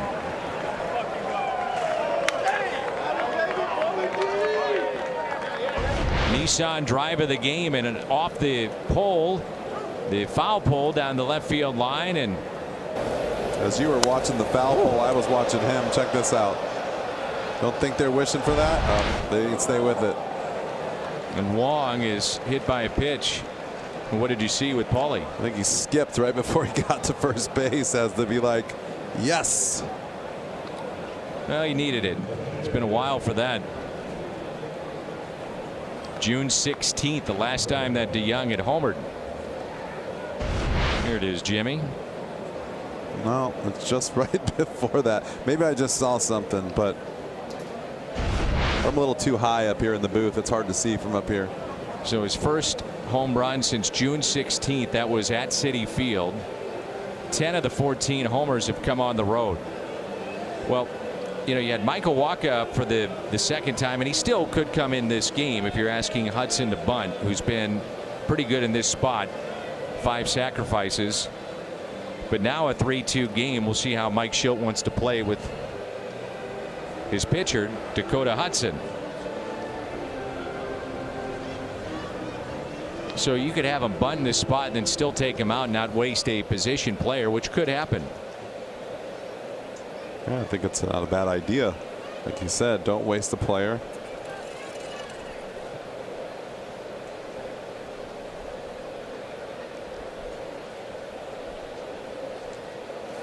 And Hudson pops it up, and it's caught. What a catch. How about this play? And a throw down to second. Safe. And he had third. Boy, that's a heads-up play all around. Great play defensively. Graterol with a diving catch behind home plate. Then the presence of mind to realize that Wong may be tagging up. He just got in there. Then you had Iglesias trying to deke him, and with the infield left side charging in, Wong thought about going to third. And I think he might have had it if he got it the very first step he took. And he made a nice decision at the end. This is a heck of a play by the catcher. And then a great play by Colton Wong, and heads up. Base running. Nice job, Colton Wong. So he puts himself in scoring position, and Hudson is saying, well, you wanted me to move him over, so I did. Like they say, any way possible. So no sacrifice on that. And now it's Tommy Edman, who has struck out twice. Tying run in scoring position, and Edman takes a good rip and fouls it back. Seen a lot of breaking balls, isn't he, Jimmy? Yep. Well, what he's done is he's sped him up, and like I said, I feel like he's a little sneaky, and so the ball's kind of jumping on Tommy. And then as soon as the pitcher gets that feeling, then he starts dropping that breaking ball, and he threw him a hard one, and he's throwing him softer and softer. Like that. And you see he's got good break, especially on that one. That ball didn't shoot up out of his hand. Came straight out and then down, and those are the tough ones to read.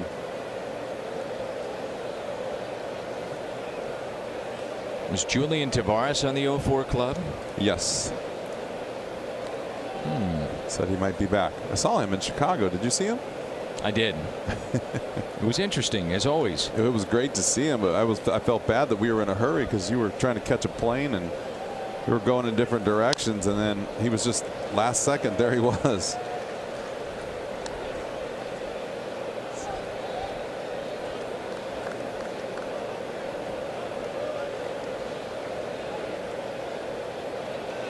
Two strikes on Edman.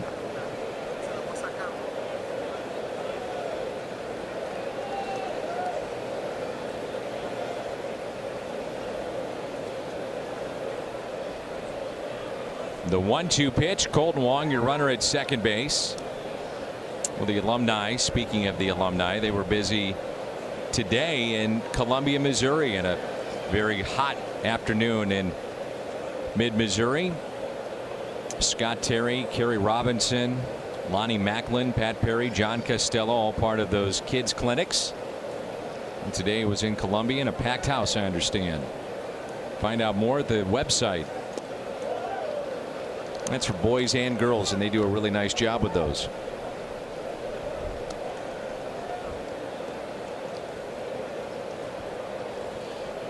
It's amazing when you see those guys get out in the area outside of St. Louis, knowing how important all those people are all around Missouri and Illinois. It's pretty cool to see them do all that work out there, and then the way the people react. Oh, yeah. I went on that caravan for the first time in 17 years, 18 years. Well, you were a veteran when you got here, so you didn't have to go. I don't know if I'm a veteran or what now. I'm just an old guy, but it was really cool to see. Well, now you're a broadcaster and you're an established member of the media. I have 2 jobs. Edman chops it up the first base line, out in front again, and Votto steps on the bag. Rourke's done a really nice job getting Tommy Edman chase that breaking ball. Brings in Jose Martinez.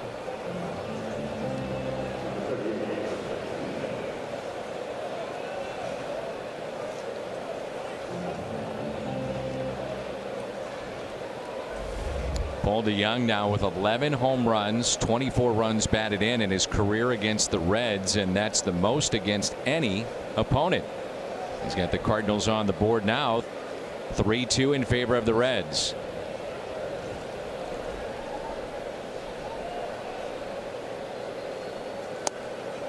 Our buddy Joe Pfeiffer, who helps put on the kids clinics, tells us that this year, great regional locations, and when you're around in St. Louis going to those camps, a current player will come and instruct, and many times it's been Harrison Bader. They're up by 70%, and that is important. You got to get young people interested in the game.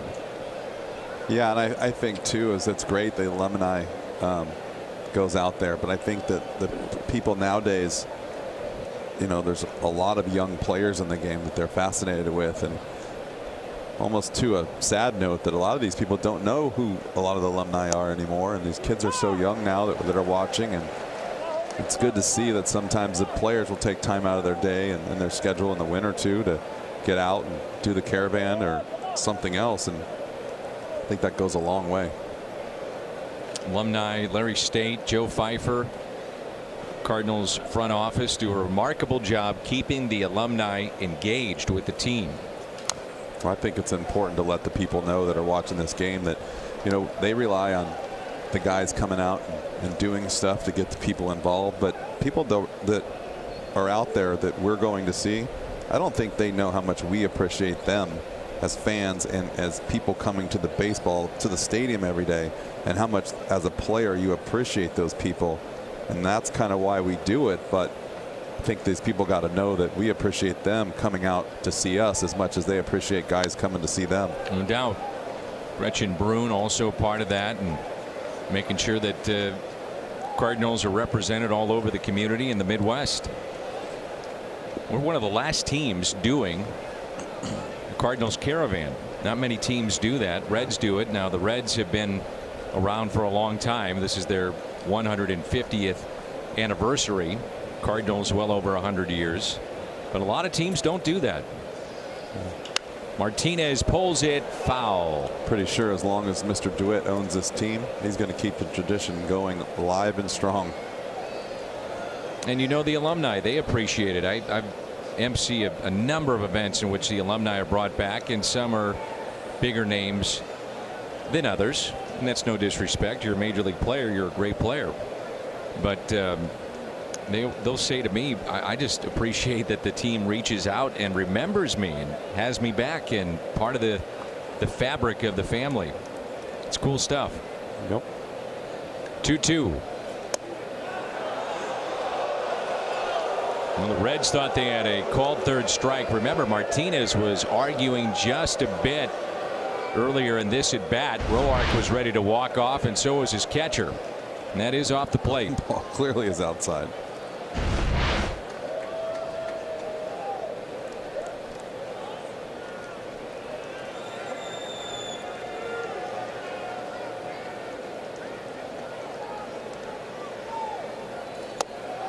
And doesn't get that call.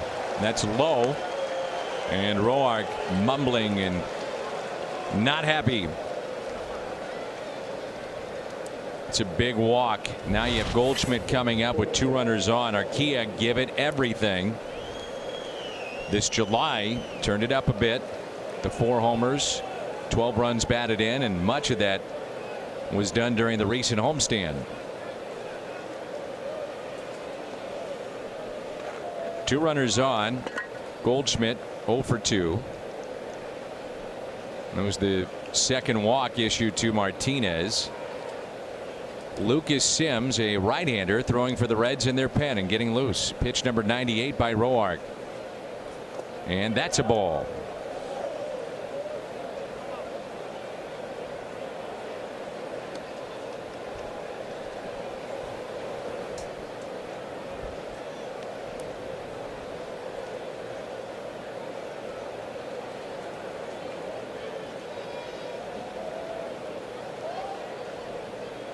All kinds of room on that right side of the infield. See Goldie kind of taking a peek down there too.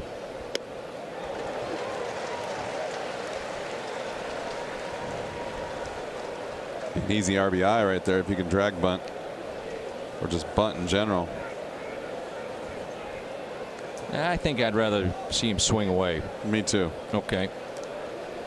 Let's put that one to rest. Here's a 1-1 pitch. Fouled back. You started that.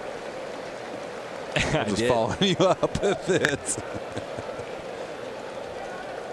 Last couple of innings, it's been a grind out there for Tanner Roark. 33rd pitch of the inning coming up here.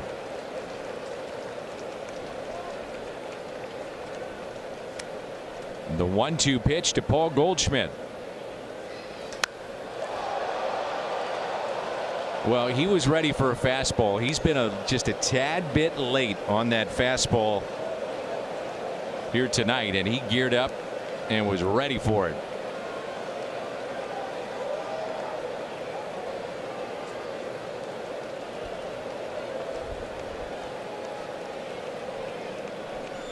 The 1-2. And Goldschmidt strikes out for the third time. Paul DeYoung, though, gets the Cardinals on the board. Home run number 14. 3-2. Bottom of 5. What's with Jim? Danny, Yadier Molina remains on the IL with a tendon strain in his right thumb. Mike Schilt told me today that Yadi is making progress. Schilt said that Yadi will have that thumb reevaluated sometime later this month, probably on the 29th or around that time.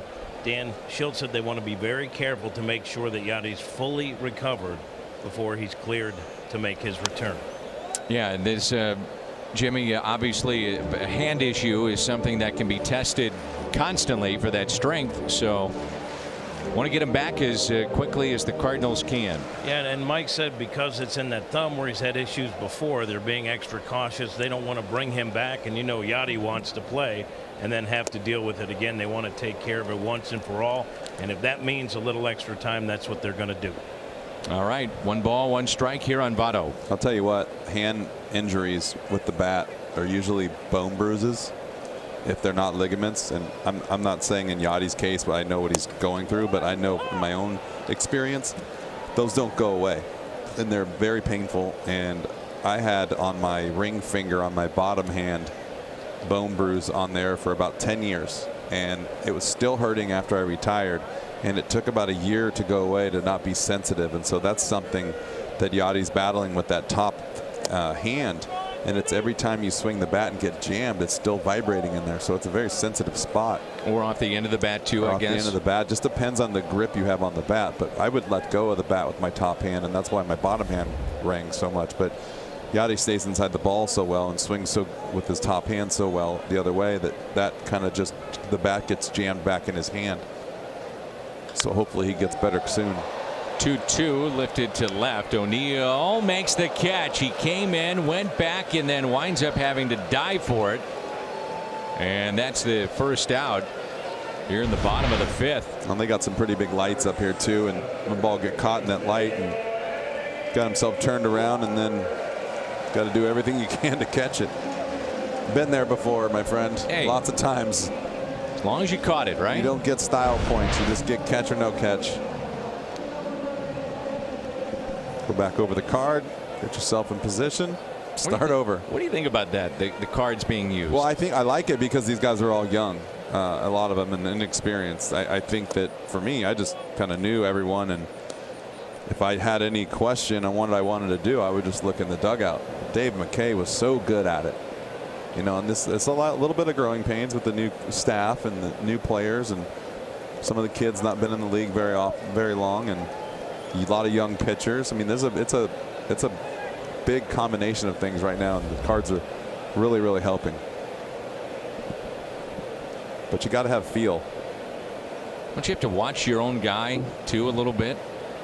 Yeah, you do. And I think that's what, sometimes I think they're losing, not our team in general, but guys are losing that concept of just baseball IQ, as far as, I saw Colton Wong kind of gesture the other night. He got a little upset and he missed a play, and you could tell he was just not happy with where he was on the field. And You know, guys are just, and I love that, because that means he's starting to get engaged in what's going on out there instead of by looking at the card.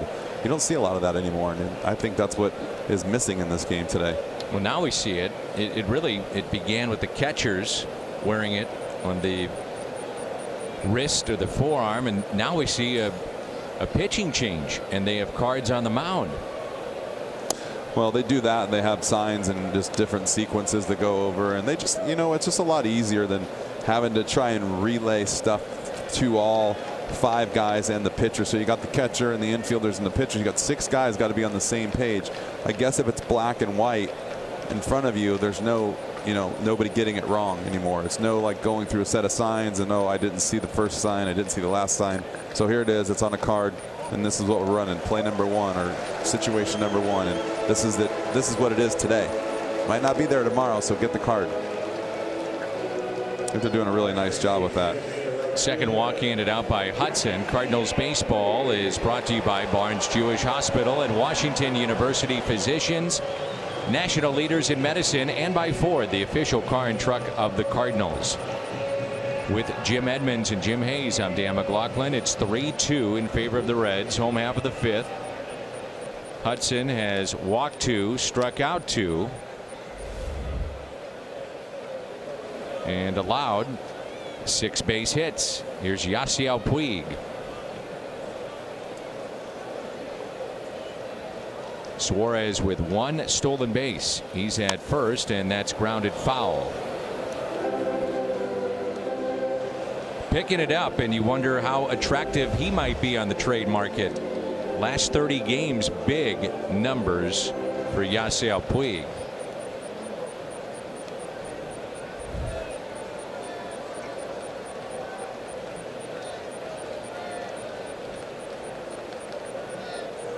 Gave away his wild horse bobblehead today, and that was a nickname given to him by Vin Scully because of the way that he plays the game. I can see that.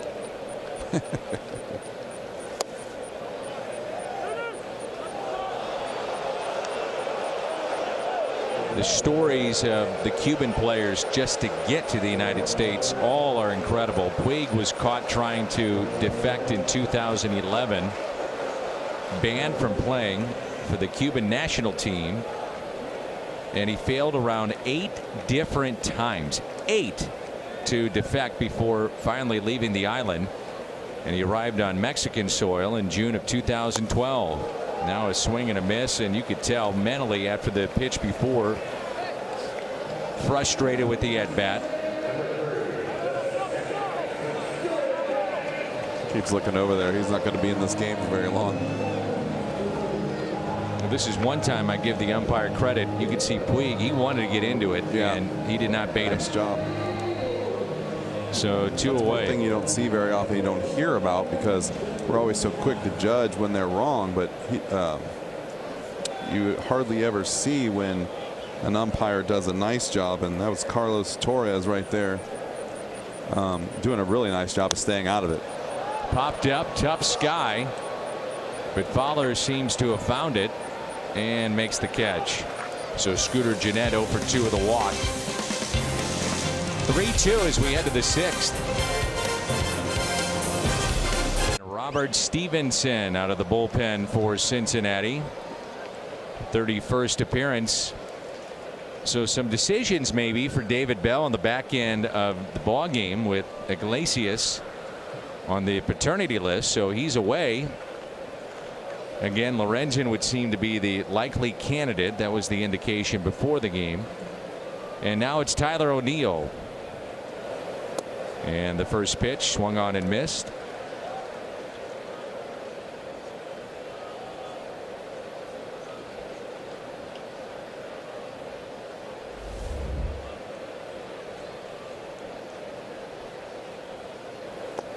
O'Neill 2 for 2. Both hits have been to center field. 3rd straight multi-hit game. He's 12 for 22 since the All-Star break. And a .396 average. 19 hits since being recalled. So you know, when you watch guys like this and you see, and you try to come up with something and to explain or whatever, I like the fact that tonight 2 of his hits have gone to center. We showed the thing in the open today. One of the balls he hit out is a ball he hit to right field. You know, he's not just yanking stuff into the left field corner and hitting home runs on the pull side. He's spraying the ball around and doing a nice job of staying back and letting the ball come to him, where before I think maybe he was a little too aggressive trying to make things happen. And that comes with, like we said, a little bit more playing time. 3-1 pitch. And O'Neill pops it up behind home plate. Gratterall over and makes the catch. Pride Night returns to Busch Stadium Friday, July 26th. Purchase of a special theme ticket. Fans receive a Cardinals rainbow tank top. Pride Night tickets, cardinals.com/theme. Here's Dexter Fowler over 2 with a strikeout and a ground out. Tanner Roark 102 pitches in the start tonight for the Reds. 5 innings, 2 runs on 5 hits, struck out 6, walked 2, hit a man, that was Wong, and gave up the home run to DeYoung, and that was in the 5th. He did a nice job. Kept everyone off balance. Thankfully Paulie hit a homer, but moved the ball around, pitched pretty well. The 1-0.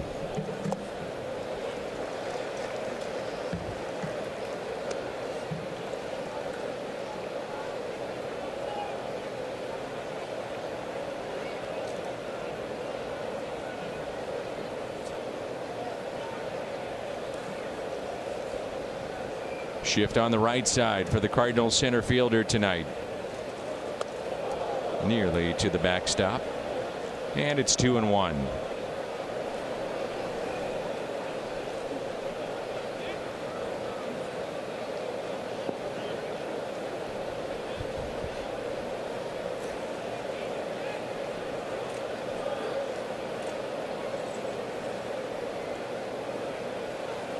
And Fowler hits it a mile high. Right field line and out of play. Sometimes you can watch Dexter when he's gearing up for a pitch that he is looking for to say, let's tie the game. And that was one of them. I got like a slider in inner half of the plate right there. And you're right. He has had it all timed up and ready to go.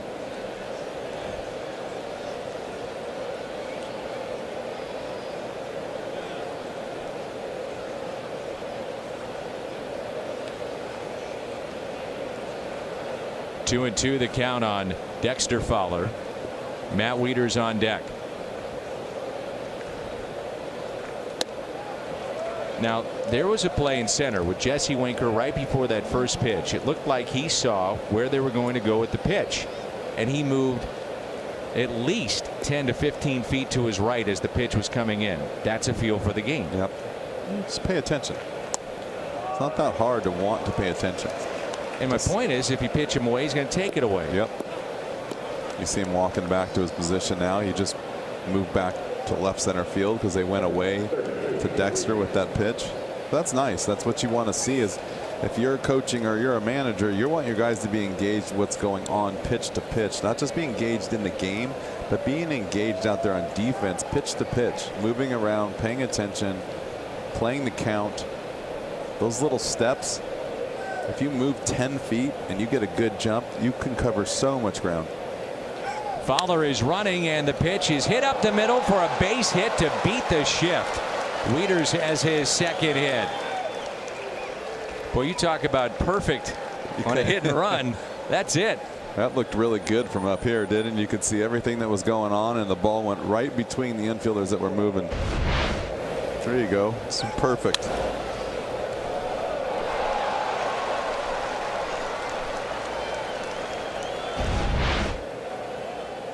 Nice timing. So runners at the corners with one down. Here's DeYoung, and we talk about all the time here recently, situational hitting. Have to get this run home.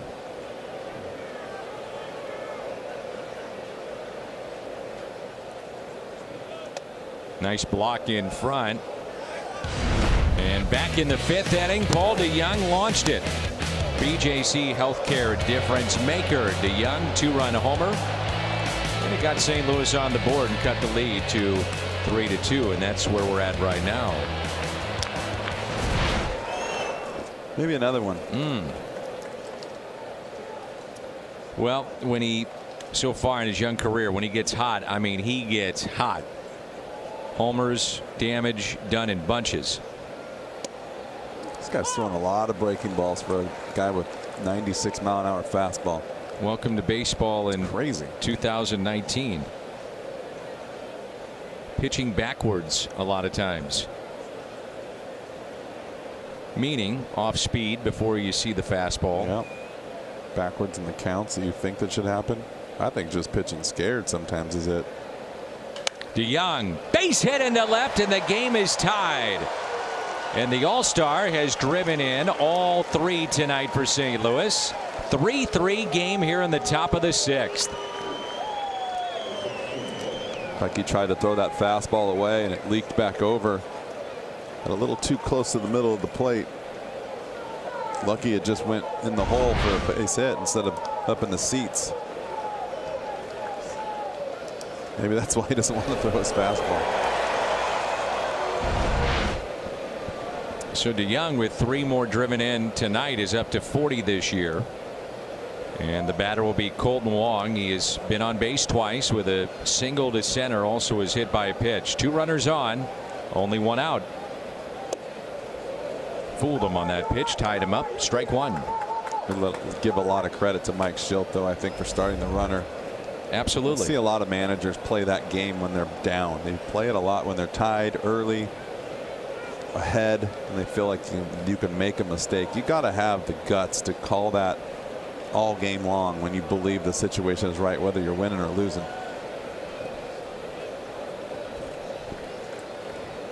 And the 0-1 pitch. Now 0-2 on Colton Wong.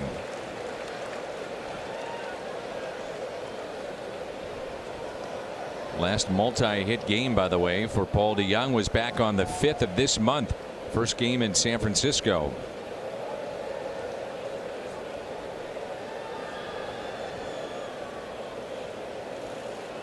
And Wong picks up a base hit into right.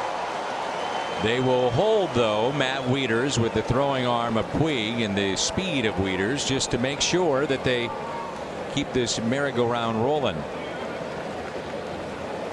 A walk and 3 consecutive hits for the Cardinals after O'Neill popped out on a 3-1 pitch. Bases loaded, 1 out.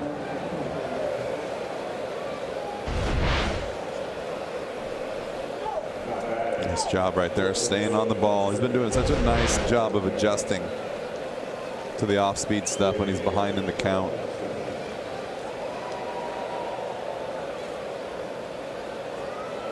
Jairo Munoz will be the pinch hitter.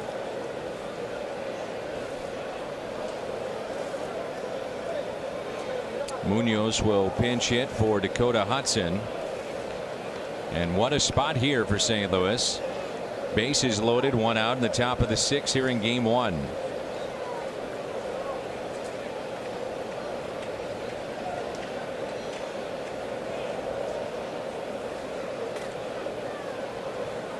Right-hander Lucas Sims begins to throw in the pen for the Cincinnati Reds. All loaded up here for Jairo Munoz. He's got 1 home run. It came off the bench against Seattle. Off-speed pitch, strike 1.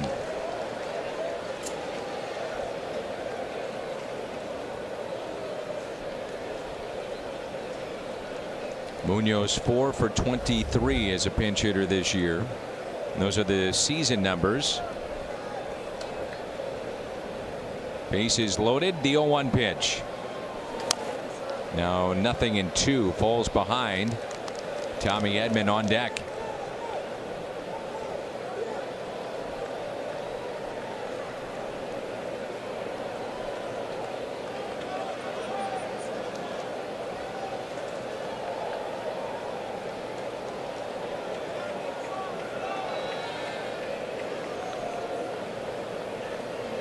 Oh, 2 pitch, and Munoz sends a fly ball into right.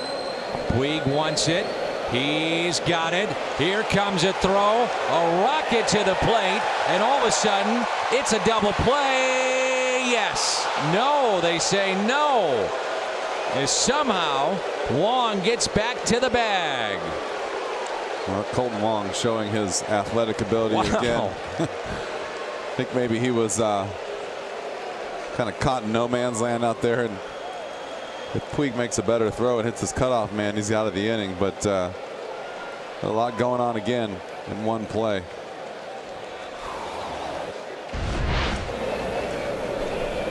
Immediately, Puig said, "Get out of my way," to Jesse Winker. I want it. This guy has got a cannon.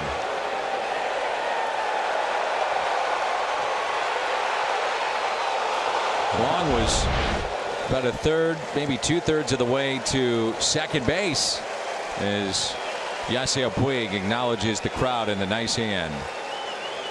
I'll tell you what.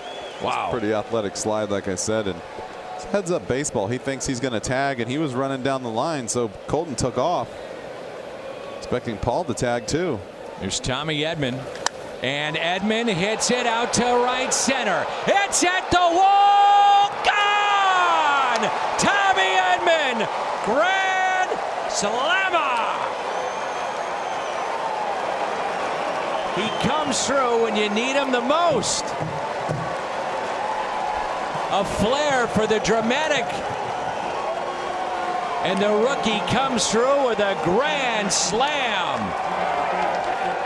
He did it again, Danny, and what he did is he's learning this game. Getting fooled by breaking balls all day, and then he was watching what was going on during this couple of bats in front of him. Got himself a breaking ball, didn't try to do too much. Got himself a grand slam. The Cardinals' first grand slam this year. Tommy says, "Let's go." He came through in Seattle, you may recall, with the bases loaded. And he does so again tonight here in Cincinnati. It started as a tough night. Top of the lineup and a pair of strikeouts for Tommy Edman, and didn't look all that good. And then a slow roller in the fifth. He made up for it. It's a grand slam, and the Cardinals have their first lead of the night. Tommy Edman, and it's 7-3 lead for St. Louis. Here's Jose Martinez, the new pitcher. Lucas Sims, Van Meter comes into the ball game, takes over at second base, part of the double switch. What a moment there again for Tommy Edman. He's had a handful of those this season. Some big hits, big home runs. Man, I think he's had more big home runs than he's had hits, but he's had both. Got quiet here, didn't it? Sure did. 2-1 on Jose Martinez, who's walked and grounded out. 2 walks, and that ground out to short. Edman now with 4 home runs this year, 3 coming from the left side of the plate. And the 25-year-old Lucas Sims into the ball game, and the ground ball that's hit left side, gloved by Suarez. And the inning comes to a close, but a big inning for St. Louis. They pick up 5 runs. They pick up a grand slam, and they pick up the lead.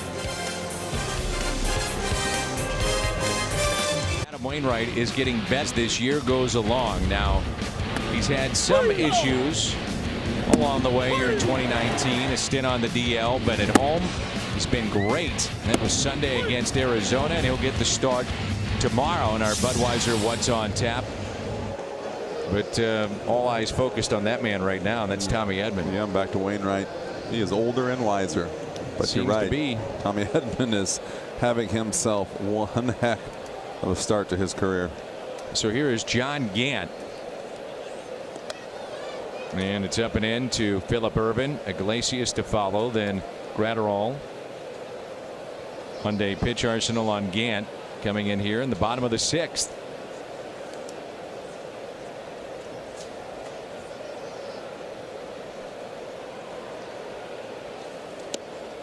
Taken high, and it's 2 balls and no strikes.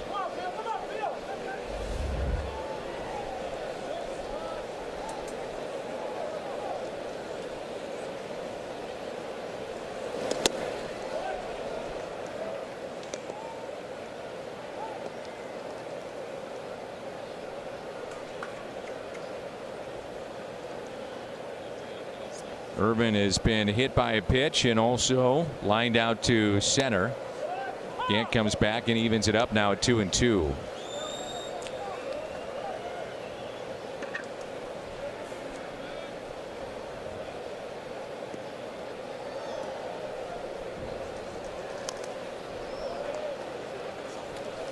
Line on tonight's starter for the Cardinals, Dakota Hudson.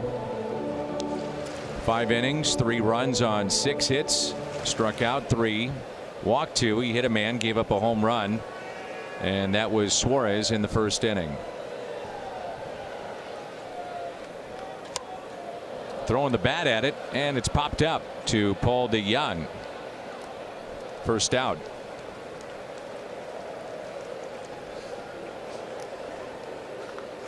What happens when you get fooled? You got to do whatever it takes sometimes, and you see he's flipping the bat at the ball.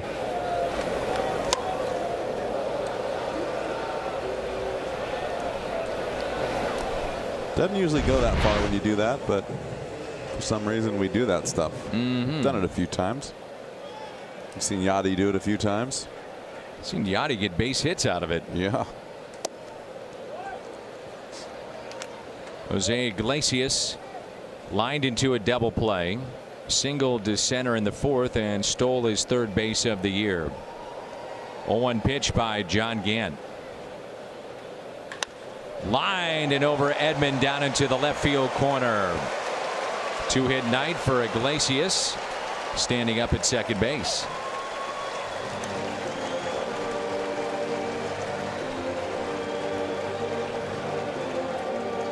Looked like he didn't miss this ball by much here at third. Tommy Edman, the reaction, just couldn't get to it. Almost right by him. Ball was hit hard. Mentioned it was the first grand slam hit by the Cardinals this year. The last was Patrick Wisdom. He did that a season ago, late in the season against the Dodgers.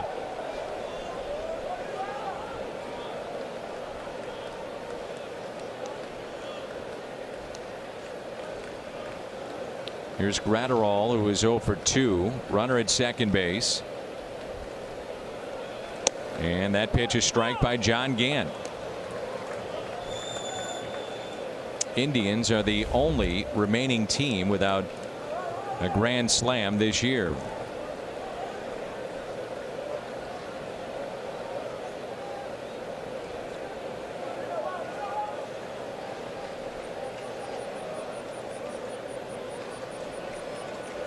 One ball and one strike.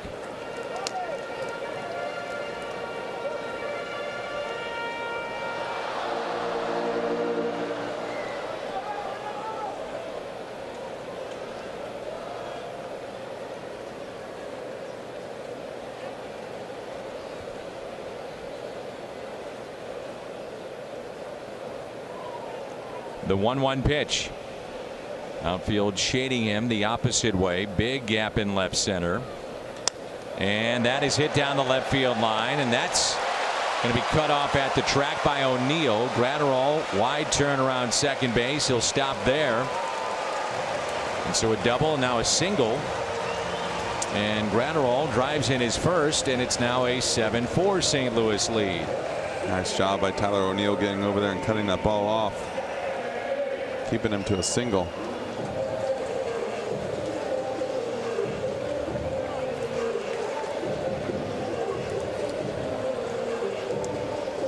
We've seen John Gant here recently, Jimmy, not quite as sharp as he was at the beginning of the year. Yeah, and I don't really see why that is either. He's still making good pitches. Doesn't seem like it's flat. Just not getting the execution that he's normally used to getting.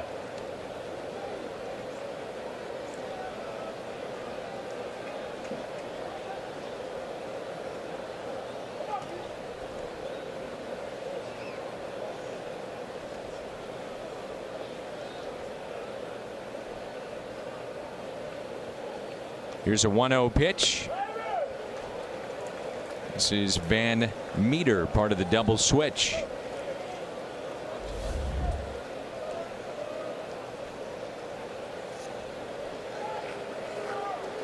And now Mike Maddox may be picking up on something that we see as well. Well, it's a couple things. He's going to probably allow the pitcher to go down there and get loose. It's going to stop him before it gets going too far. Calm him down a little bit. Celebrate the 15th anniversary. We're just talking about that a couple of innings ago. 2004 National League team. Great giveaways that entire weekend. Saturday, that's the 27th. 30,000 fans 16 and older take home a championship mystery player ring courtesy of Edward Jones. It's wearable. Cardinals.com/promotions. Giovanni Gallegos begins to throw in the Cardinal pen. Definitely would like to get through this inning without using Gallegos, because you need clearly to try and hold him off for an inning or two and save as many guys as you can down there. And it's interesting that you have Gant here and Gallegos getting loose, because you've called upon in the Pittsburgh series Martinez a lot, and I think that could have been a question mark, his availability in the ball game tonight. And if that's the case, Gallegos would be an option. I mean, Andrew Miller's another one. Yeah, who is your closer tonight, and work backwards, I guess, and who knows? You never know. Ball gets through Wieters, but Gratterall didn't see it. Never know who you're going to be as a closer, and you never know, Martinez might be okay. Although I think he's pitched a couple days in a row. It's only been 2 in a row, though, right? It's not 3. Yeah, 2 in a row, but 4 out of the last 5. So that's a lot. See, Goldschmidt, they're not too worried about Gratterall running, so he's playing behind the Reds catcher with a left-handed batter up.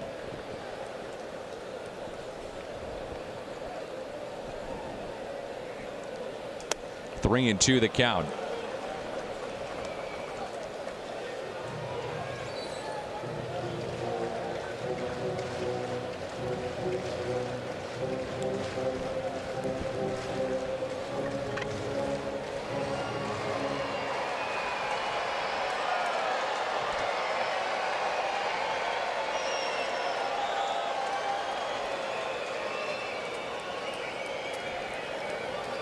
The 3-2 pitch taken inside.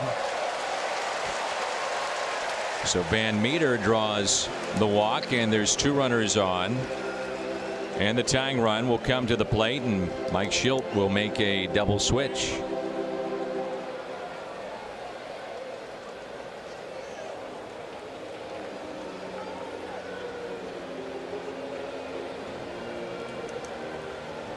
Harrison Bader hops out of the dugout. Jose Martinez will exit. And we'll tell you about all the changes. Tying run at the plate when we come back. 38 minutes. Dexter Fowler going from center to right field. Harrison Bader, part of the double switch, takes over in center. And so Gallegos in the second spot that was occupied by Jose Martinez. He's out of the game, and then Bader going into the 9 spot. So runners at first and second, and here's Jesse Winker. Top of the lineup for the Reds. 7-4 our score.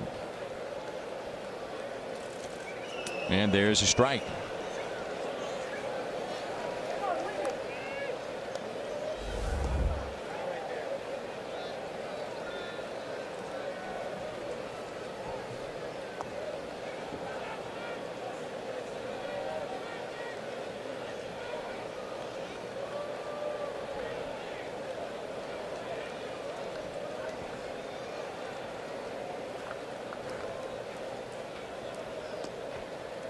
On 1 pitch.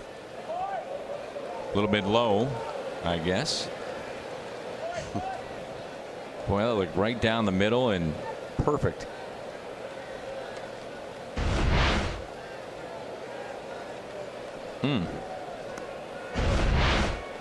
Whoops. Here's a 1-1 to Winker, who is singled tonight.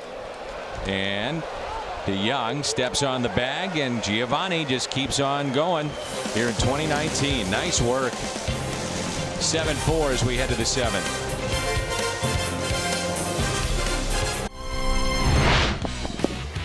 Recap of what's happened. That was Suarez in the first to give the Reds a lead.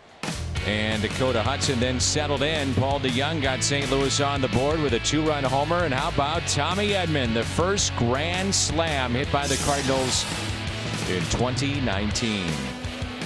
St. Louis has out hit the Reds 9-8. Neither team has committed an error. And it's 7-4 as we move to the top of the 7th. And it's Paul Goldschmidt.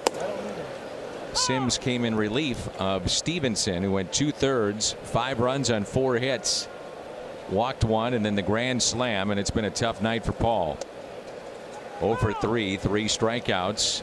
Gateway Honda home run inning. Cardinals hit a home run. The Gateway Honda dealers donate $1,000 to the Make-A-Wish Foundation of Missouri. 4 strikeouts tonight for Goldie. Yeah, that's not normally his MO either. He strikes out a few times. He usually makes a few good adjustments during the course of a game.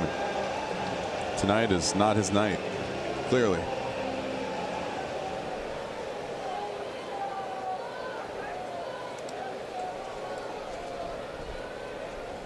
Tyler O'Neill 2 for 3. 2 singles hit to center field. That's a strike on O'Neill.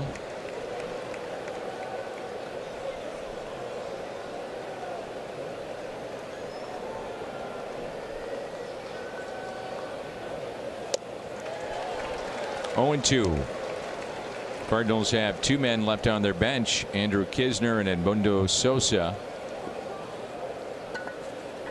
You were marveling at Sosa's batting practice today. He's hitting some bombs at BP.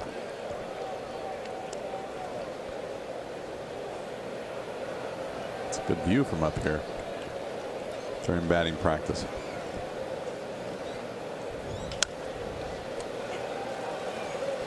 Suarez gets the speedy O'Neill hustling down the line for out number 2.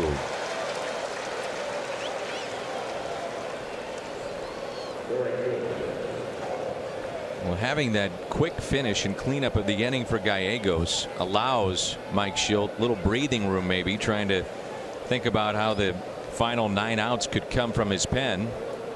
Gallegos gives you the 7th, and then 8th and 9th. We'll see. Yeah, you're right. Getting out of that inning quickly is a huge key. You'd like to see Gant get you through there, but he didn't. So you got to get something going, and now he doesn't have to make another decision, at least for an inning. I find it interesting how Mike has managed this game. This is a game he does not want to lose. I think it's starting to get that way in a lot of these games. And you get now with a lead, you gotta hold it somehow. And and clearly he looks like he's panicking right there. He's always so under control. And and you don't know anything about Martinez, but you're guessing that he might not be used. But so, like I said, you take one guy off the board and then you say, okay, who's going to close the game out tonight?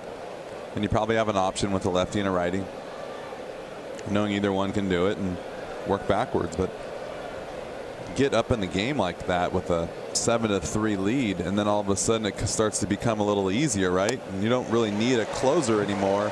And then you can kind of throw them out there early, and then all of a sudden you get back a run. He wants to stop that right away and eliminate any problems going further. Have the lead in game 1 of this 4-game series between the Reds and St. Louis. Lowest opponent average Major League pens this year. And the Cardinals by a wide margin ahead of the Dodgers. That opponent's average is .210, and Giovanni Gallegos a big reason why. Why does he have such success, Jimmy? I mean, what do you see out of Giovanni that's made him, right now one of the top relievers for St. Louis and in the National League?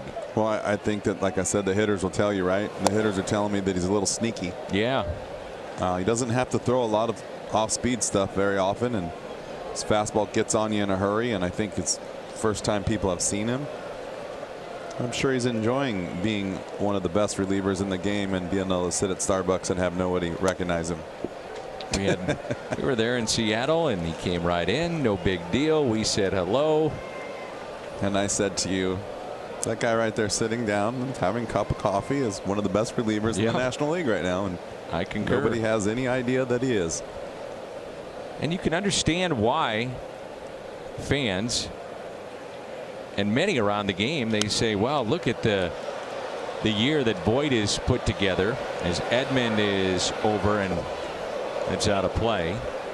I mean, Luke Boyd, tremendous power numbers with the Yankees end of last year and again this year. And Gallegos with Chasen Shreve coming over from New York. But what do the Cardinals have in Giovanni Gallegos beyond just being a guy to get you to the ninth and hold leads or clean up last inning? Maybe even more to come. They clearly saw something, didn't they? Yeah.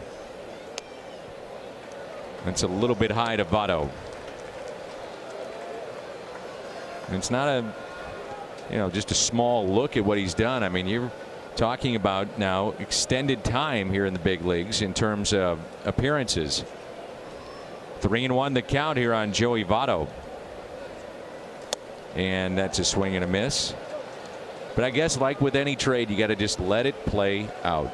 Well, it's like you say, right? You can't look back. You can only look forward and can't worry about what the other guy's doing. You just got to concentrate on the group that you have. And right now, this group's been doing a pretty good job, especially the way Gallegos is pitching. 3-2 pitch now to Joey Votto. Fouled back. Votto has grounded out, flied out, singled to right, picked up a run batted in, his 24th of the year.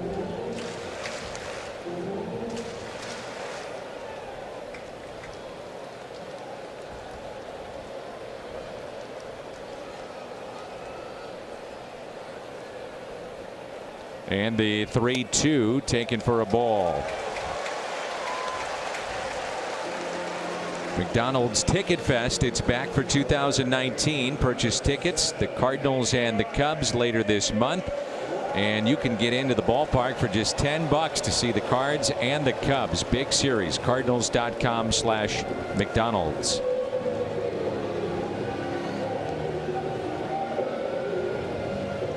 Gallegos, with this being his 38th appearance, and with the double play turned last inning, now with an even 44 innings on the year, and that is only his 8th walk he's issued. Cardinals have turned 2 double plays tonight, and there's a strike to Suarez, who homered on a 3-1 pitch against Dakota Hudson back in the first. Solo shot, his 24th. Hit one to the track in center, picked up another run batted in. He's now up to 60, and he's also walked. The 0-1. 0-2. I think that's a good example of sneaky, right? Maybe looking for something else, and then boom, it's on you. Top of the zone, bottom of the zone. You know he's got a breaking ball, and he was up 0-1. So as a hitter, you start to kind of back off a little bit and hope that you see a good pitch to hit, and it could be a fastball or a breaking ball, and then he sneaks another fastball by you. Here's the 0-2. My point, what I was trying to say earlier too, is Gallegos, the kind of guy that maybe doesn't seem to be a prototypical closer, but with Hicks out and Martinez, you're not sure about his future right now. You know he's the closer, but maybe Giovanni Gallegos will get a shot or two down the stretch. Well, you know he will if he keeps pitching like this, and you get a day where you don't have a surefire closer. Go with the hot hand.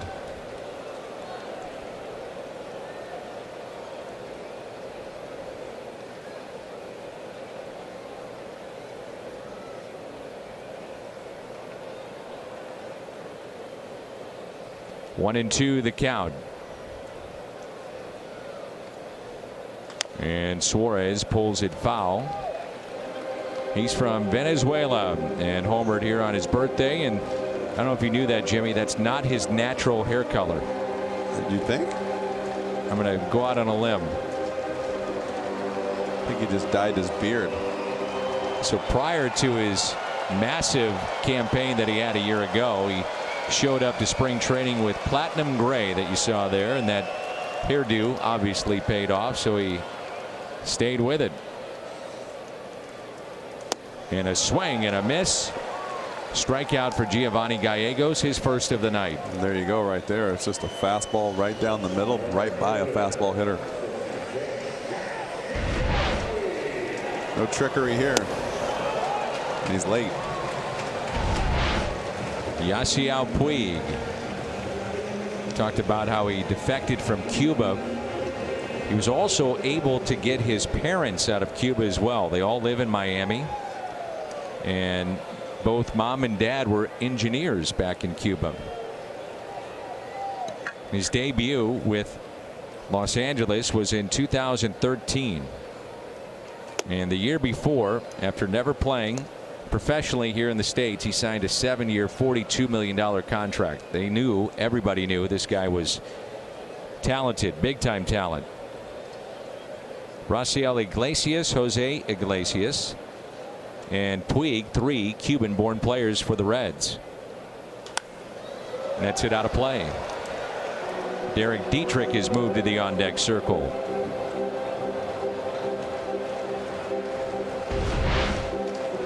Did he lick the bat here? I bet he does. Do it, Yasiel. He's gonna get a splinter. He is going to get it.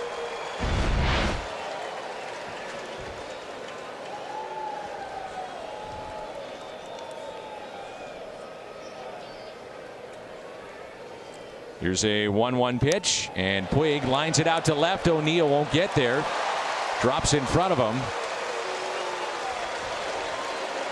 First and second with 1 out.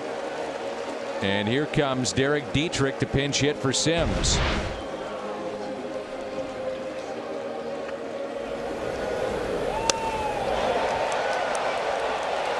When Puig hit that ball, he thought he was going to be out. He's kind of jogging to first.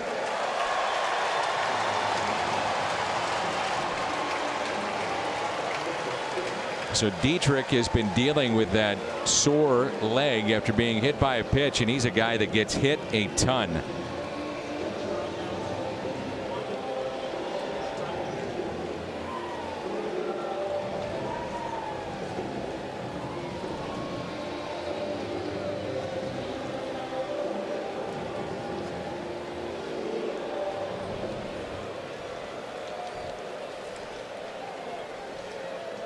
A lot of power shown by Dietrich, obviously, this year with 19 home runs, and he needed just 52 games to get his new single season career high. And that's strike 1.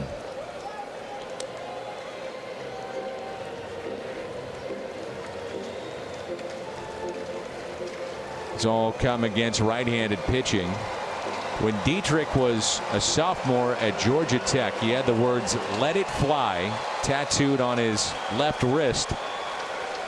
Well, he's let it fly this year. He takes a big cut. Did that when he was in Miami. And the 0-1 pitch. A strike, 0-2. Originally drafted by the Astros 3rd round in 07, but did not sign, even though he was a 3rd round pick. Went to Georgia Tech, drafted by the Rays, 2nd round in 2010, signed with them, then was traded by the Rays to the Marlins for Yunel Escobar. 0-2 pitch, taken high.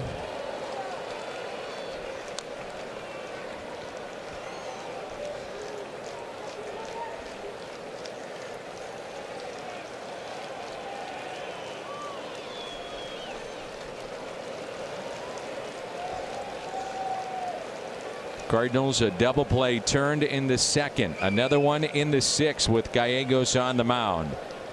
The 1-2.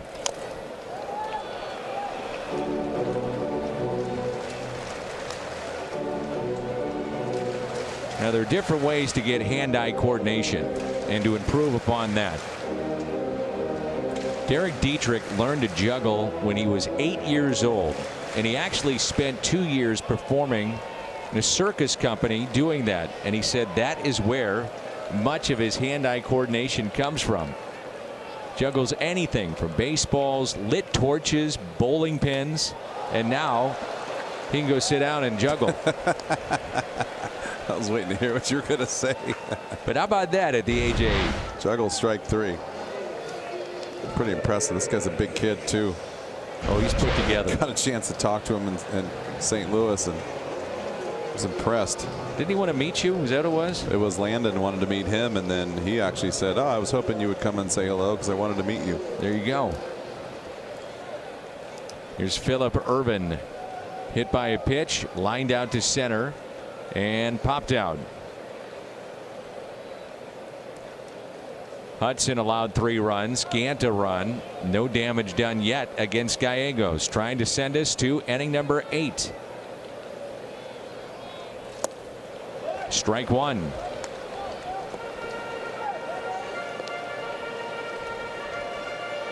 Well, it's some movement there, didn't it, Good Jimmy? slider down.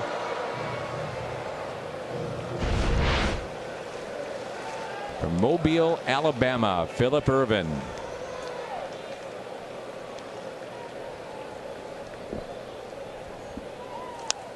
Oof, he got away with that pitch. Don't throw it up there.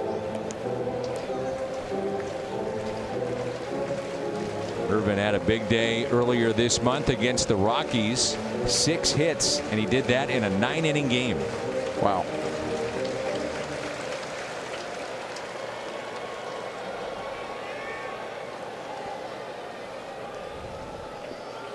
And the 0-2 pitch by Giovanni Gallegos taken high.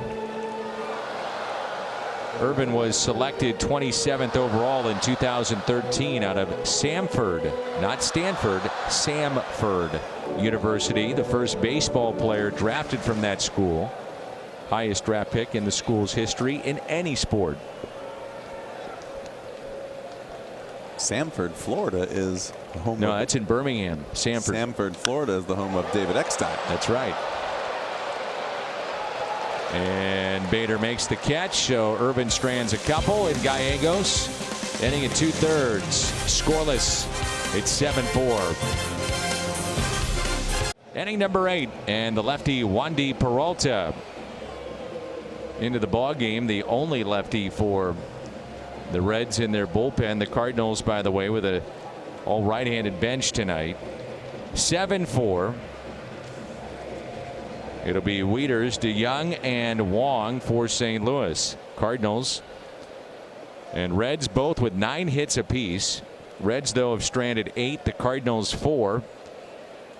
In a 7-4 game, the highlight, Tommy Edman, a grand slam, and there's strike 1 to Wieters.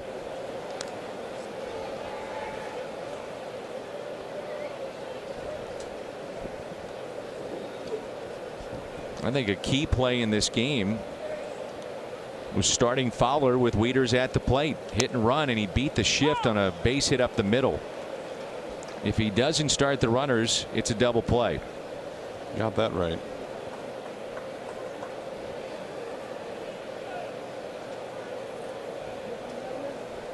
Another critical play in that inning was the fly ball hit to right, and Puig with a cannon back into the infield, and Wong diving back safely to the bag at first. Barely, and I mean barely. Ruled safe, no argument from the Reds, and then boom, Tommy Edman with that blast. Peralta gets the strikeout of Matt Wieters.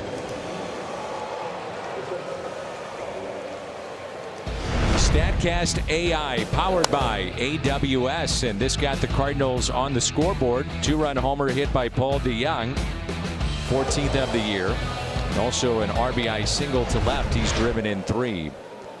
He's got 3. Edman 4 with 1 swing. And ball 1. Cardinals with that strikeout have K'd 9 times in the ball game.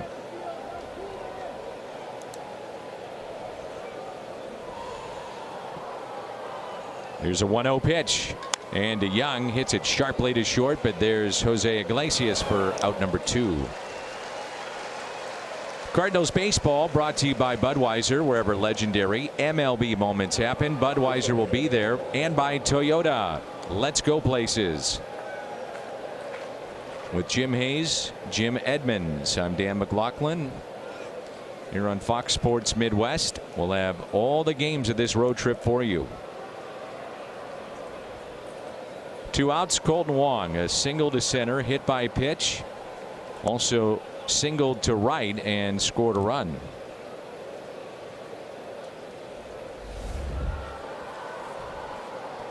In the 8th inning, Iglesias, Gratterall, Van Meter due up for the Reds. 7, 8, and 9 in their lineup.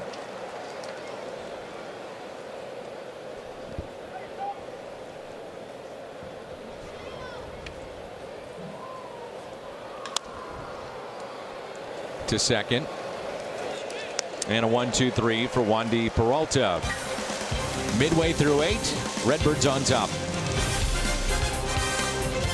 Copyrighted telecast presented by the authority of the St. Louis Cardinals and may not be reproduced or retransmitted in any form. And the accounts and descriptions of this game may not be disseminated without the express written consent of the St. Louis Cardinals. Not only do you want to see John Brebbia have a efficient 1-2-3, but then you probably would turn to Andrew Miller to pitch the 9th because you have Winker and Votto, 2 lefties to start the inning. If that is the direction that Mike Shildt wants to go, we'll see. So Brebbia's got Iglesias, Gratterall, and Van Meter. In a perfect world, that's how it would play out. You bet. But nothing's perfect, is it, Jimmy? Nope. Certainly not in Major League Baseball.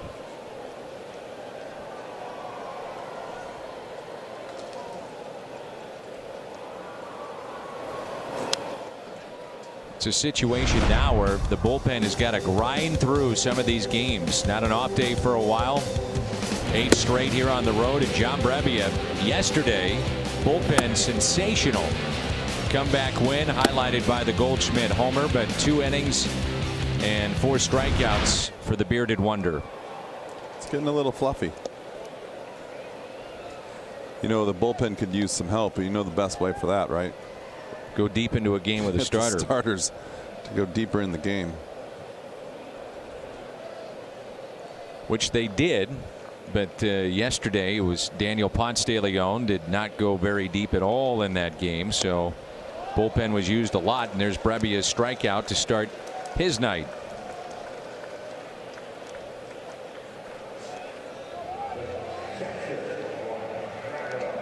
That at bat looked like Brebbia's beard. Not very good. I tell John you said that. I crack up every time I see him because it changes so fast. And then in the first day, opening day, I was like, what the heck? Baby face. Who is this guy? And then it's like 2 months later, it's full-blown Grizzly Adams. Edman is on the line, and that is pulled foul by Gratterall. Single to left, picked up a RBI back in the 6th inning. Got good color working too. He's got a little lighter red closer to his face and a little darker out at the ends. Well, if you didn't know him and you just, you know, you're getting a coffee and you run into this guy, you'd think, man, he's kind of a mean guy, isn't he? Got that mean look with that beard. And there he is. There you go. That's awesome. Not the same guy. He's anything but mean. He's a nice guy. You know how you when we go on TV, sometimes they'll show us on the bottom when the game opens. Yeah. They should put him down in the bottom corner when he pitches with that early of the part of the year picture. Is that they just know it's the same guy? Before and after. Before and after. No, it just kind of like, you know, pictures look like they don't always look like the guy today, and so that's a good case. Got a fastball here up in the zone, and come get it. Yep, good old-fashioned hardball. Back-to-back Ks for Brebbia. Van Meter part of a double switch in the 6th inning. Walked in his lone plate appearance tonight. 2 outs and nobody on. Cardinals in the 9th inning will have Harrison Bader, Tommy Edman, and then Brebbia's spot. Outside of Kisner, the backup catcher, Amendo Sosa is the last available position player, and that's lined and caught at first by Goldschmidt. A 1-2-3 inning for John Brebbia. Nice job right there. 6'3", 70 out of Tampa, Florida, or Chevy call to the pen. We have seen from the Reds, Roark go 5 innings. Stevenson roughed up in 2/3, gave up 5 runs. Sims, Peralta, and now Jimmy Herget.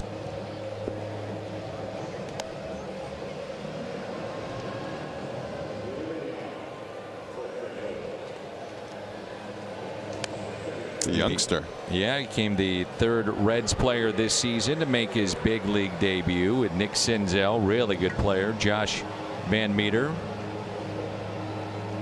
He had 33 relief appearances for the Louisville Bats and had a couple of saves. Made his major league debut and his only appearance in the big leagues, a 2-run homer to Greg Allen, his first batter.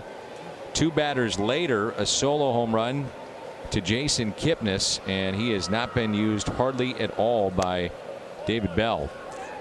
You know what they say? Welcome to the big leagues. Yeah. But we were talking about this today. You're going to have somebody up at this level. You got to pitch them. You got to use them. It's costing the other guys in the bullpen to get beat up a little bit when you have one guy down there that's just not pitching because they're afraid to use him. Well, right now, Matt Bowman is in the Reds bullpen and nodding in approval with you, Jimmy. The often used Matt Bowman. He's now with the Cincinnati Reds. Bader, a double switch, part of it back in the 6th, and his first plate appearance tonight. What do you think of the haircut? It's the first time I got a chance to talk to you about it. Change it up. Change your look. A totally different guy. Speaking of beards and hair, holy cow. I know you talk to Harrison a lot. You work with him a lot. In a way, it's been offensively for him a lost season, hitting just above 200. You know, it's been a trial and error season for him, and I think maybe he feels that he tried to change too much to make adjustments because everyone was in his ear, which in some ways it's good, in some ways it's bad. But now he's trying to go back to kind of just his own way of doing things with a little bit of help. And then, you know, I think he'll be fine. I think that if he hits 220, 240 by the end of this year, I think it'll be, you know, a learning experience. And that's what this is for him. He's going to have to learn how to play at this level, and he knows it. And he just picked everybody off and almost killed 2 guys over there. Joey Votto. Wow. But I truly believe that this year might help him in the long run, because it's going to show him what he can and can't do during the season and how he's going to be able or have to make adjustments, and that's the key.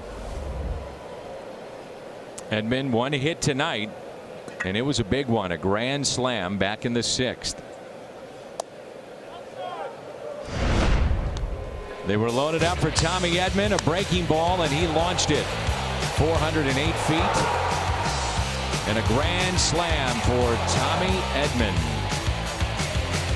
You know what I love about that? Everything, but I love that his teammates love it. Oh boy, that's up and in.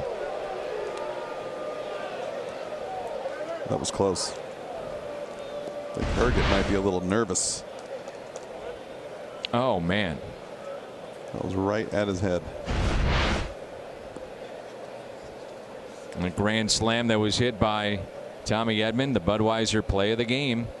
And the 2-1 pitch now to Edman. Good rip, 2-2. One thing about Bader too, now you got a 7-4 lead here in the 9th inning. He can make a difference clearly with his defense and with his legs when he gets on base. Love to see him, you know, start the runner. Let's go. I see what you're saying. Yep. Go ahead.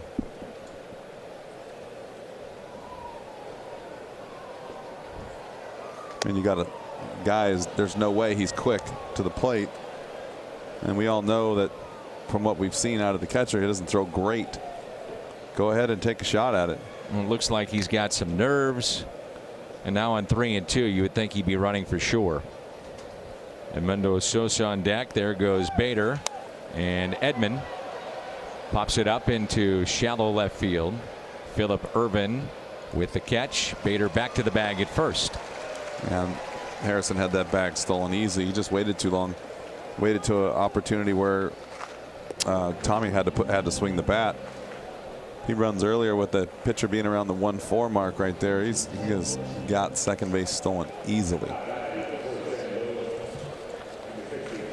Cardinals have one position player left. That's Kisner. And here's Sosa pinch hitting for John Brebbia. Brebbia with a scoreless inning and 2 strikeouts.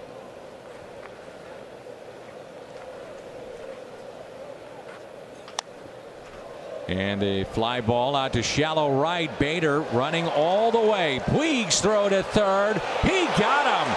And a throw to second is wide, but he came off the bag. So Sosa runs into an out after the rocket thrown by Puig to third. Wasn't even close. Man, what an arm. 7-4.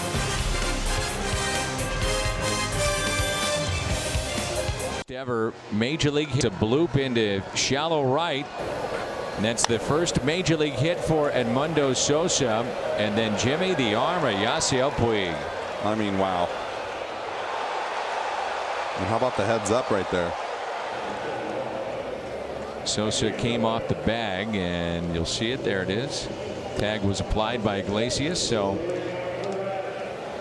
Sosa, a night that he'll never forget, but unfortunately he doesn't want to remember all too well. Yeah. Still got his first hit, though. That's pretty special. You bet. Congratulations. Kisner got his first in the big leagues yesterday. Now it's Andrew Miller, and Kisner was Jim's guest on the pregame show. Really nice visit by Jim Hayes. Put the heads up at our bench with that, all that junk going on. They had the wherewithal to go after that ball. So the top of the lineup, Winker, Votto, and Suarez before this one is through. The ball's pretty special now, huh? It's got a base hit and a double play in it. There you go. It doesn't happen very often. Cardinals out of their pen. Started with Hudson, but since then Gant, third of an inning. Gallegos, inning and 2/3. Brebbia, an inning. And now it's Andrew Miller. The 1-0 pitch taken for a strike. 1 ball, 1 strike. Winker is 1 for 4 tonight with a run scored.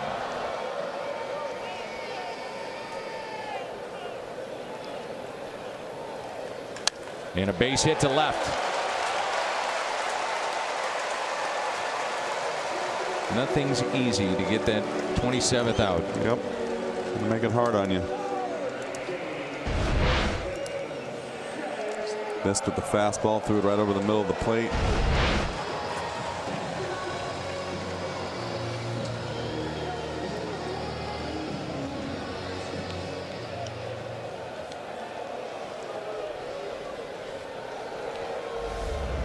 There's Joey Votto in a 7-4 game here in the bottom of the 9th. Cardinals have turned 2 double plays tonight as Votto backed away from that slider. Remember, he homered against Miller in St. Louis earlier this year. I think I would throw him 3 of those sliders in a row and try to throw them at him.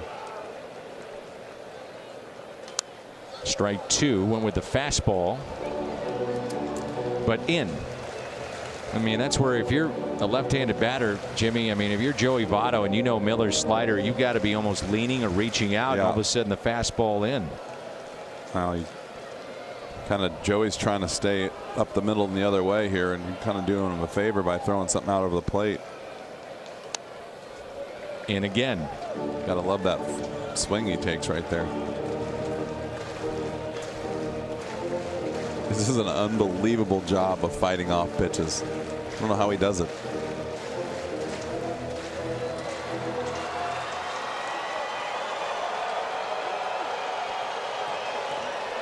Comes the slider.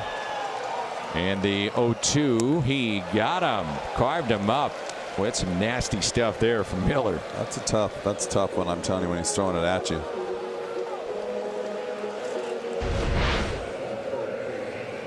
That ball starts off almost behind him a little bit. Gets you to open up the hips.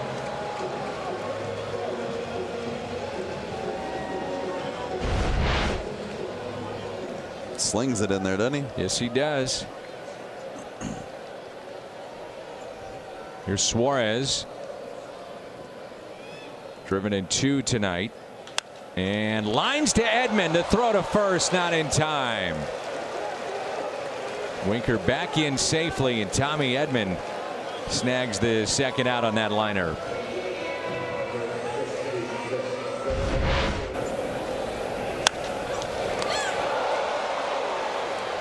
Nice job by Paul coming off the bag right there, making sure he catches this ball.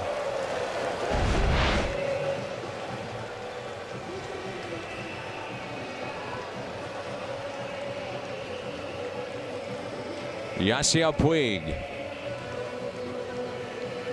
Hard hit ball to third, first time up. Bloop double to right in the third, struck out in the fifth, and a single to left.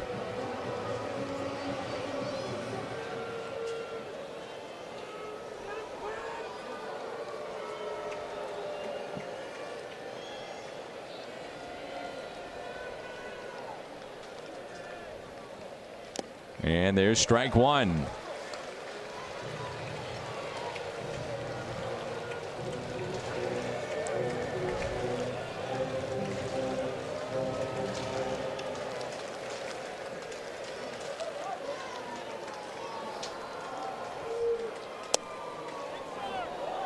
A little bit in. 1 ball and 1 strike. Reds down to their final out here. Bottom of the ninth, 7-4.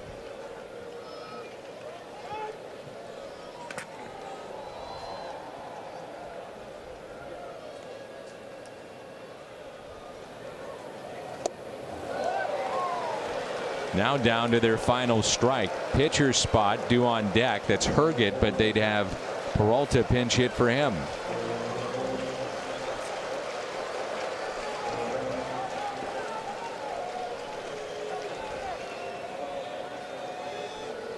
Here's a 1-2 pitch by Miller. Reaching for it. Miller off the mound. A flip to Goldschmidt, and the Cardinals have a 7-4 win over the Reds to take game 1.